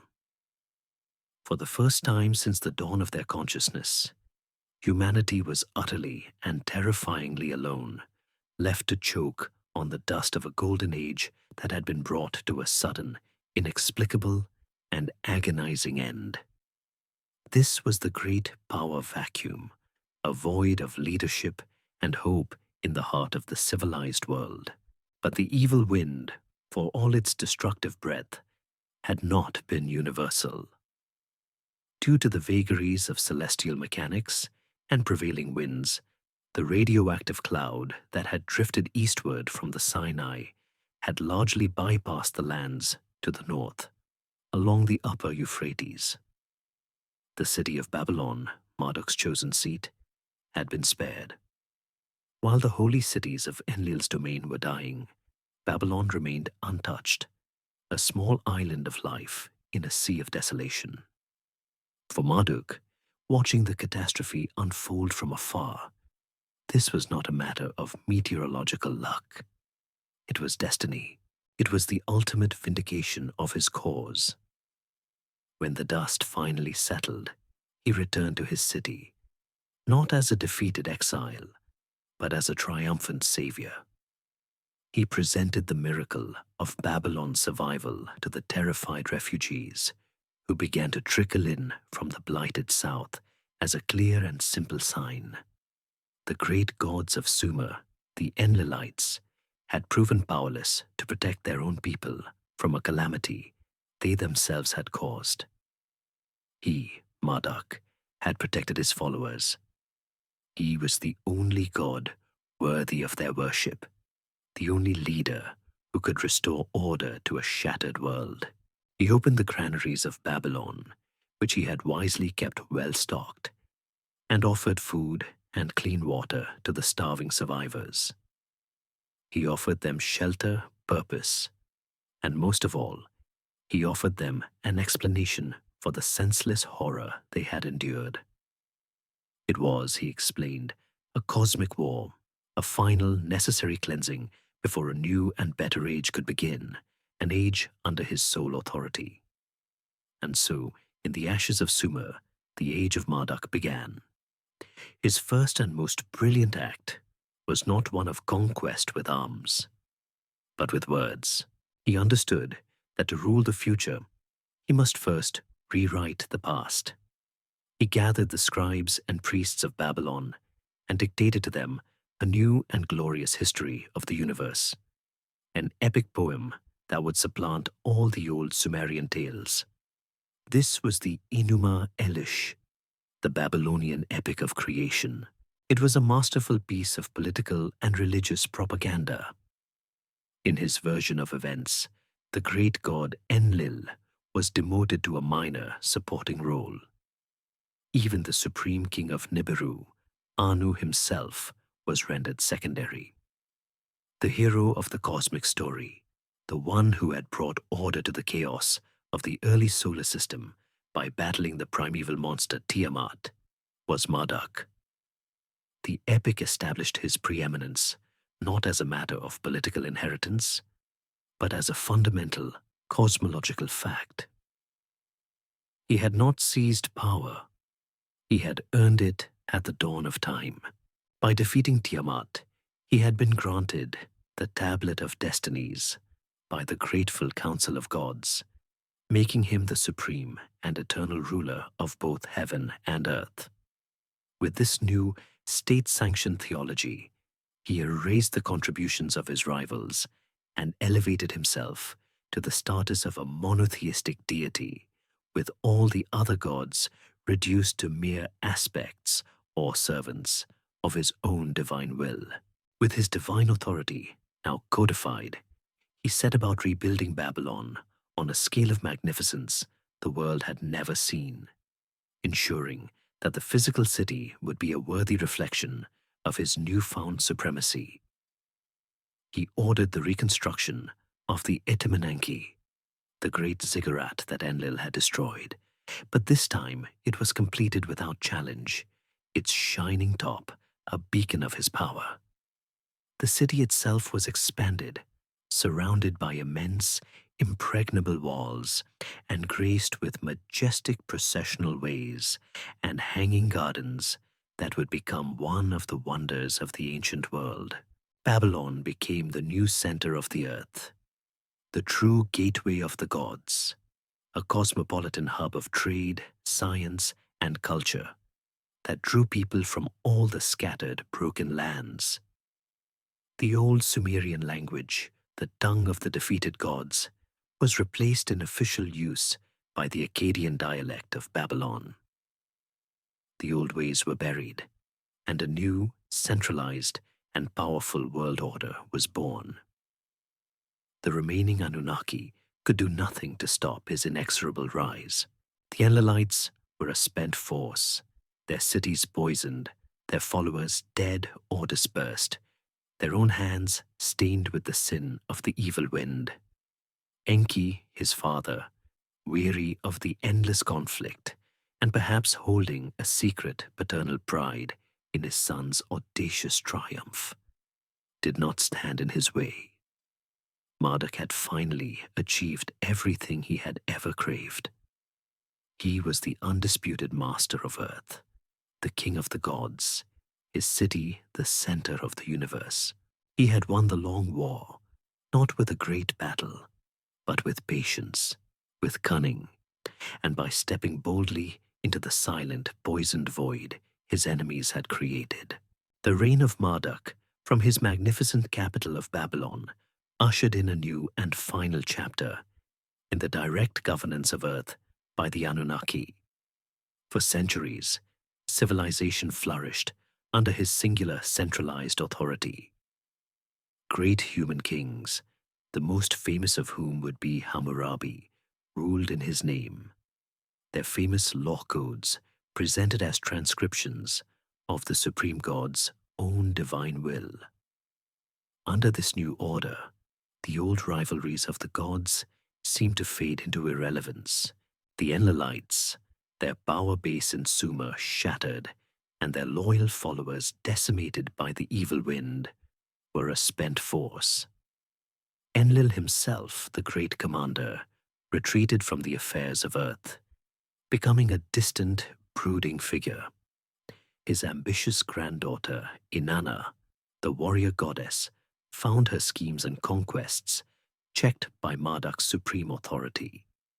She remained a powerful regional deity, but her dreams of ruling the world were over, and Enki, Marduk's father, accepted his son's ascendancy with a quiet philosophical grace, content to act as an elder statesman and a keeper of ancient wisdom, while the real power now rested securely in his son's hands.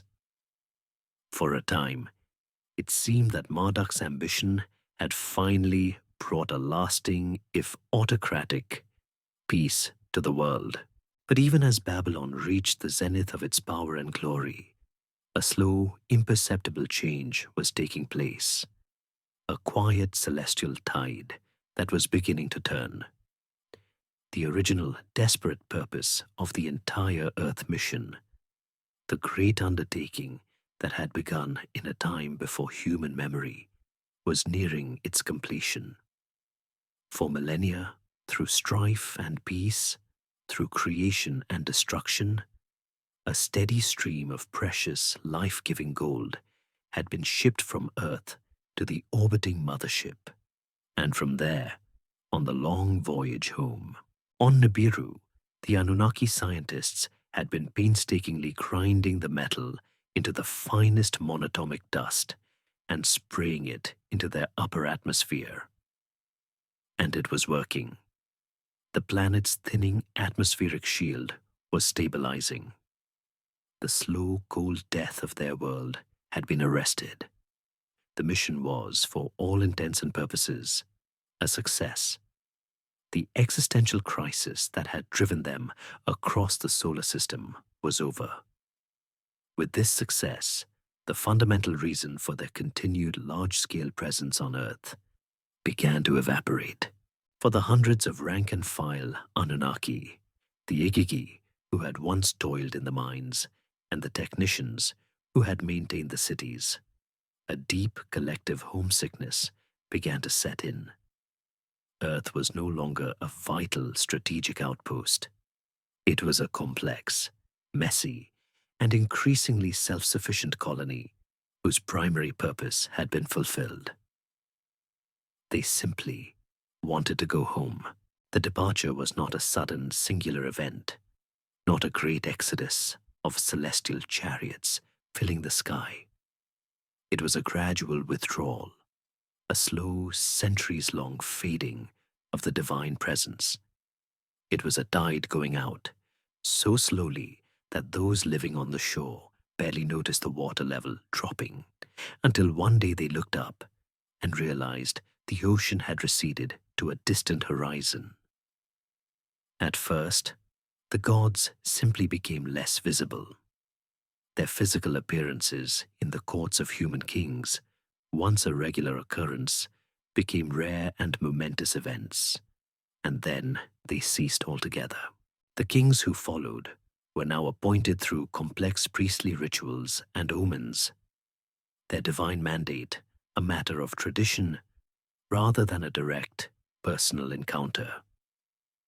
The gods still spoke, but now only through their chosen high priests, their commands delivered in dreams or whispered prophecies from behind the veil of the temple's innermost sanctum.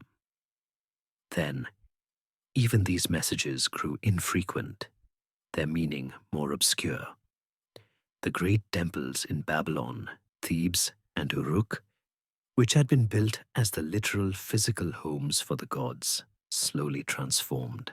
They became symbolic palaces, grand houses, maintained by an ever-growing class of human priests who performed elaborate rituals, not for a present deity, but based on the detailed, inherited memory of one. The gods were slowly, gracefully, transforming from beings of flesh and blood into beings of faith and story. Humanity, the child, was being weaned from its divine parentage, prepared for an age when it would have to stand on its own. One by one, the great figures of the Anunnaki pantheon took their final leave. Enlil, the commander whose authoritarian rule had shaped the earth for so long, his work now done, and his power eclipsed by Marduk, was one of the first of the leaders to make the final journey home to Nibiru. His formidable son, Ninurta, and the grieving mother goddess, Ninhursag, eventually followed. Inanna, her ambitions on Earth now thwarted, left to seek new adventures in other star systems. Enki, the great scientist, the creator, lingered the longest. He felt the deepest bond to the flawed, beautiful creatures he had fashioned, and he stayed for a time as a quiet, unseen guardian, a final, watchful presence, ensuring his children were ready for their independence. Eventually, even he departed, his final legacy the encoded secrets of science and genetics that he left behind with a select few priestly orders.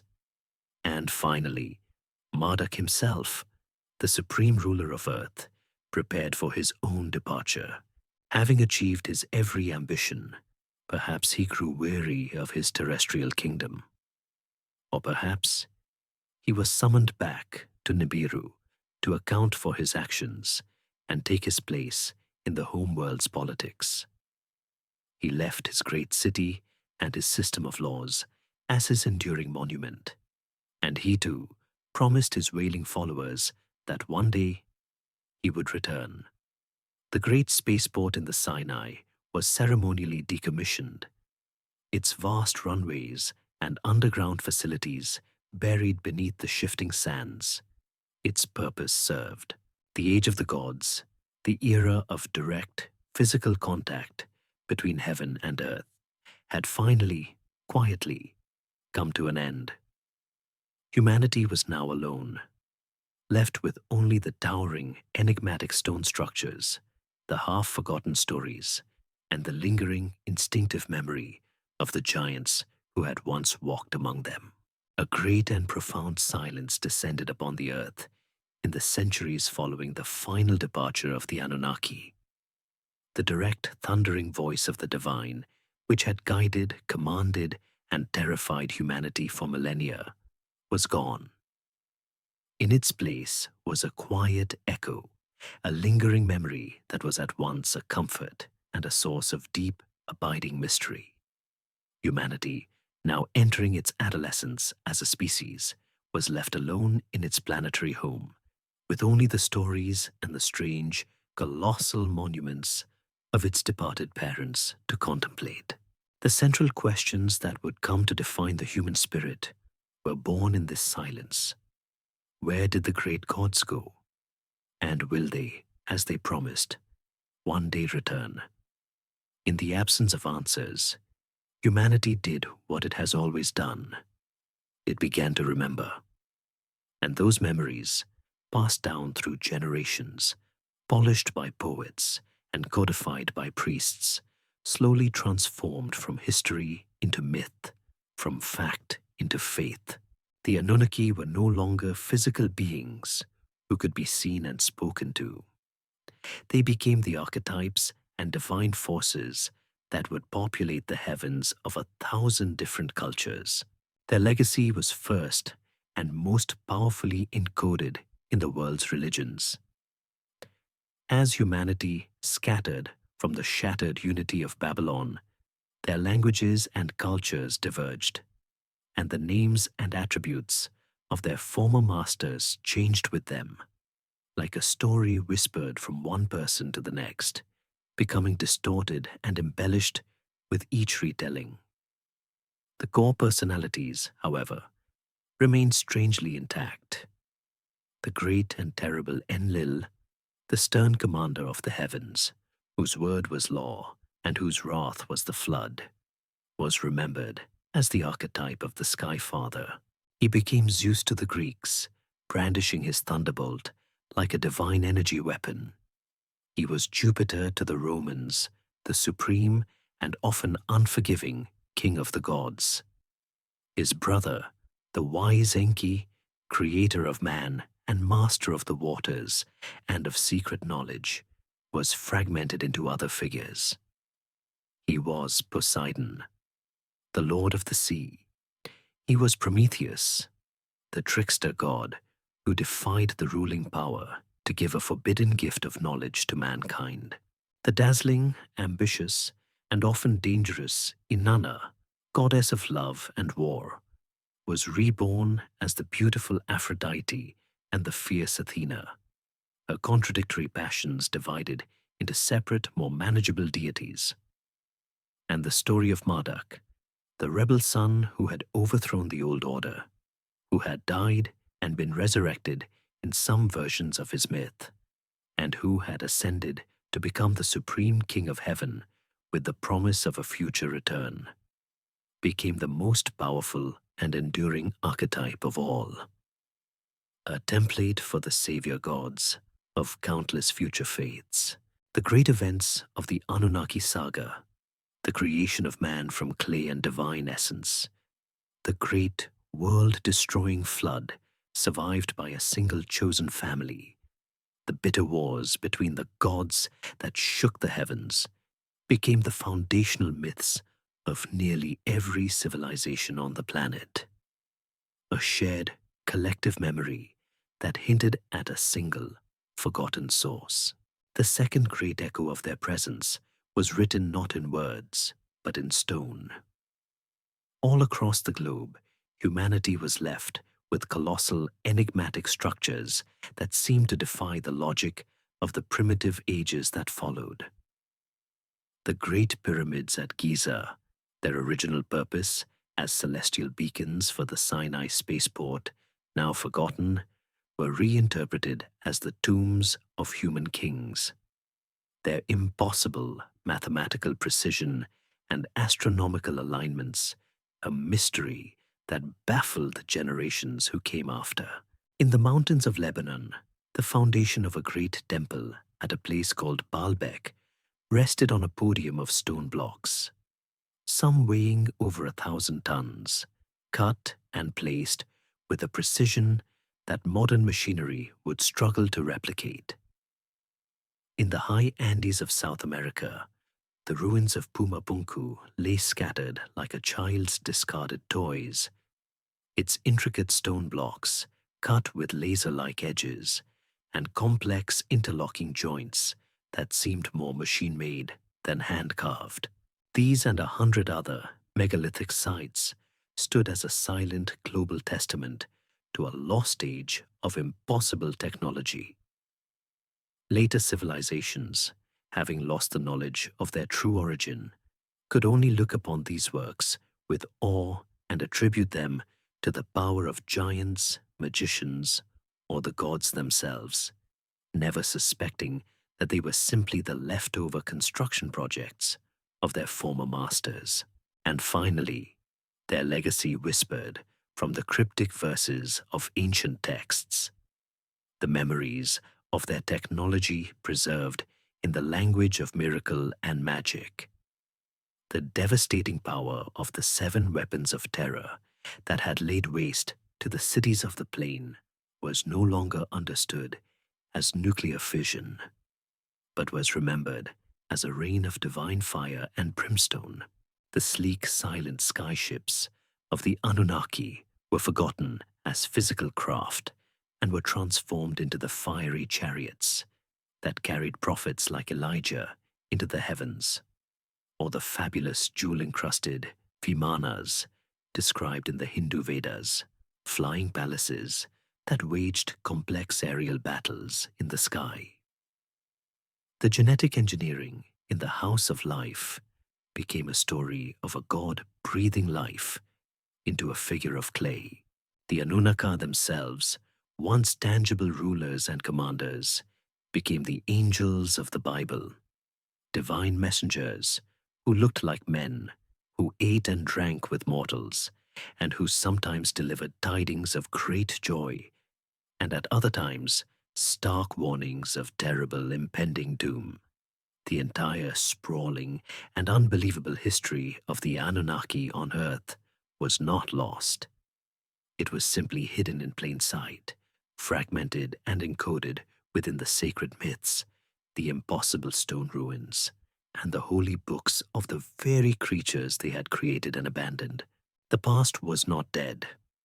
It was merely sleeping, waiting for a future generation of humanity, a generation that had rediscovered space travel, genetics, and weapons of mass destruction for itself, to finally find the key, to reread the ancient stories, and to recognize the faces of their long-departed creators. The departure of the Anunnaki left a God-shaped void in the human psyche, and for millennia, humanity filled that void with the echoes of their memory. The stories of their creators were woven into the rich tapestries of myth and religion. Their colossal structures were pondered by philosophers, and their laws became the bedrock of fledgling empires.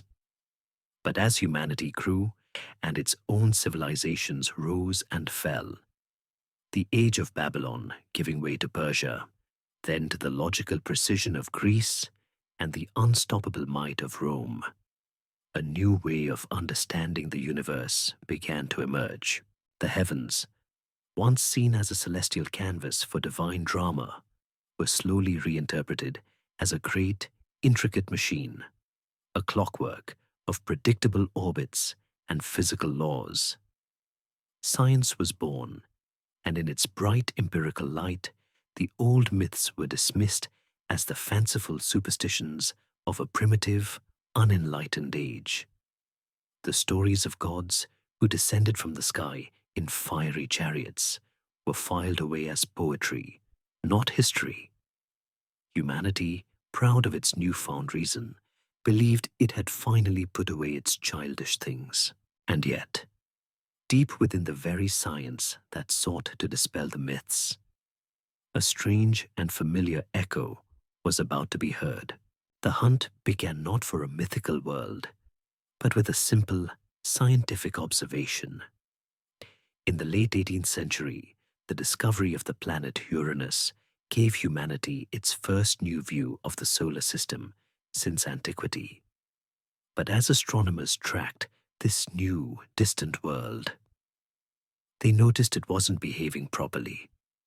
It wobbled and strayed in its orbit, as if being tugged by the gravity of something unseen, something even further out in the darkness. This gravitational ghost led mathematicians to predict the existence of yet another planet. And in 1846, telescopes were pointed to that precise spot in the sky, and the planet Neptune was found. It was a stunning triumph of Newtonian physics, a confirmation that the universe was indeed a place of sublime mathematical order. But even after accounting for Neptune, some anomalies remained. A new generation of astronomers, convinced there was still a planet X lurking in the outer darkness, continued the hunt. This search led to the discovery of Pluto in 1930. But Pluto was far too small to be the gravitational bully they were looking for. The mystery endured, a quiet, persistent whisper at the edge of the known solar system. It was into this scientific landscape that a new and radical interpretation of the past was introduced. In the mid-20th century, while astronomers were scanning the heavens, a scholar named Zechariah Sitchin was hunched over the baked clay tablets of ancient Sumer. He argued that the cuneiform script, when translated with a fresh and literal eye, did not tell stories of mythological gods and allegorical heavens. Instead, he claimed, they were detailed historical and scientific records. And the most astonishing of these records was a complete and sophisticated cosmology of our solar system. The Sumerians, he contended, knew of all the planets from Mercury to Pluto, but their celestial map contained one extra dramatic member, a 12th body, counting the sun and moon, which they called Nibiru, the planet of the crossing. According to these ancient texts, Nibiru was not a local god, but a physical planet, the homeworld of the Anunnaki, and it moved in a vast 3,600-year elliptical orbit that brought it swinging through the inner solar system between Mars and Jupiter before flinging it back out into the cosmic darkness. For decades, this theory was the very definition of fringe science, ridiculed by mainstream academia as a fantastical misreading of ancient myth. The idea of a massive, undiscovered planet in our own solar system was deemed impossible. Then, in the early years of the 21st century, something remarkable happened. Two astronomers at Caltech, Mike Brown and Konstantin Batygin, were studying a group of extremely distant, icy objects out beyond Neptune in a region called the Kuiper Belt. They noticed something deeply strange. The orbits of these scattered, unrelated objects were all mysteriously aligned, clustered together, as if they were being shepherded by an invisible hand. They ran the computer simulations, and the math pointed to only one plausible explanation: the gravitational influence of a huge, unseen planet, a world perhaps 10 times the mass of Earth, lurking in the outer darkness on a long, strange, elliptical orbit. The scientific world was electrified. The hunt for Planet X was on again, but this time with compelling, modern mathematical evidence. They called their theoretical world Planet 9. Oh, and in that moment, two seemingly unrelated stories, an ancient myth from a dead civilization and a cutting-edge astronomical theory, collided with the force of a revelation. The planet that modern science was now seriously hunting for, a massive world on a vast elliptical orbit, sounded uncannily like the Nibiru described on 6,000-year-old Sumerian tablets. The search is now underway. Great telescopes on the mountain tops of Hawaii and Chile are methodically scanning the predicted orbital paths, hunting for a faint, slow-moving point of light against the backdrop of distant stars. New observatories, like the Vera C. Rubin Observatory, are coming online with the power to map the entire sky with a precision never before imagined, and many astronomers believe it is only a matter of years, or even months, before Planet 9 is finally found. And so, the great story has come full circle.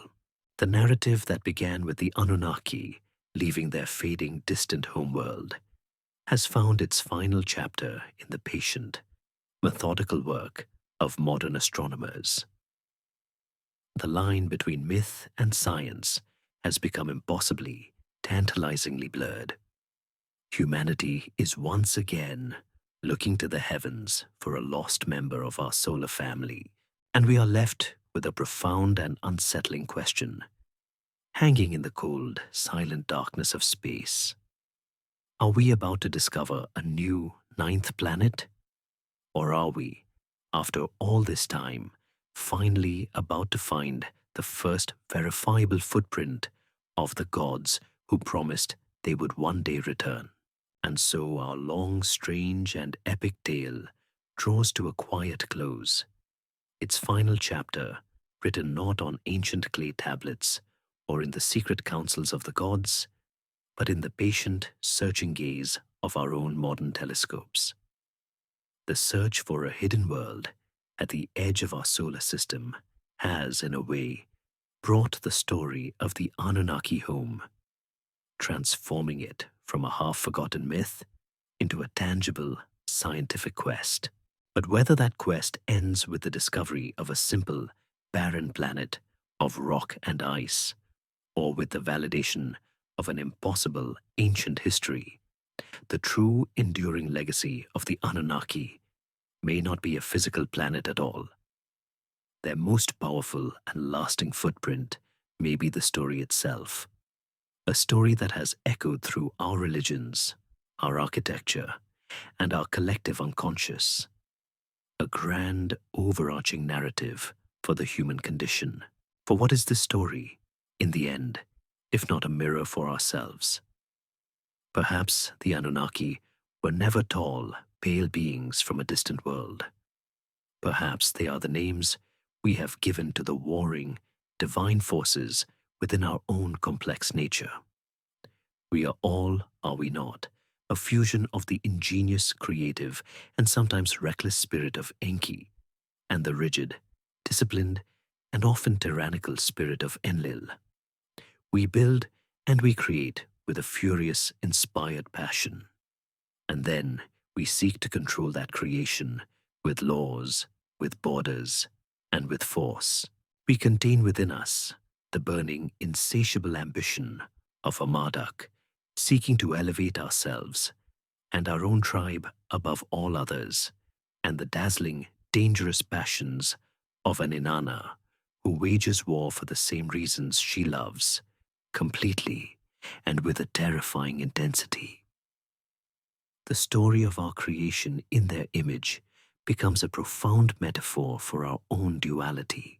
We are Adamu, the creature of the earth, our feet planted firmly in the mud of our biology, but we are also imprinted with a divine spark, a whisper of the celestial that causes us to forever gaze up at the stars and wonder where we came from. Viewed through this lens, their story becomes our own.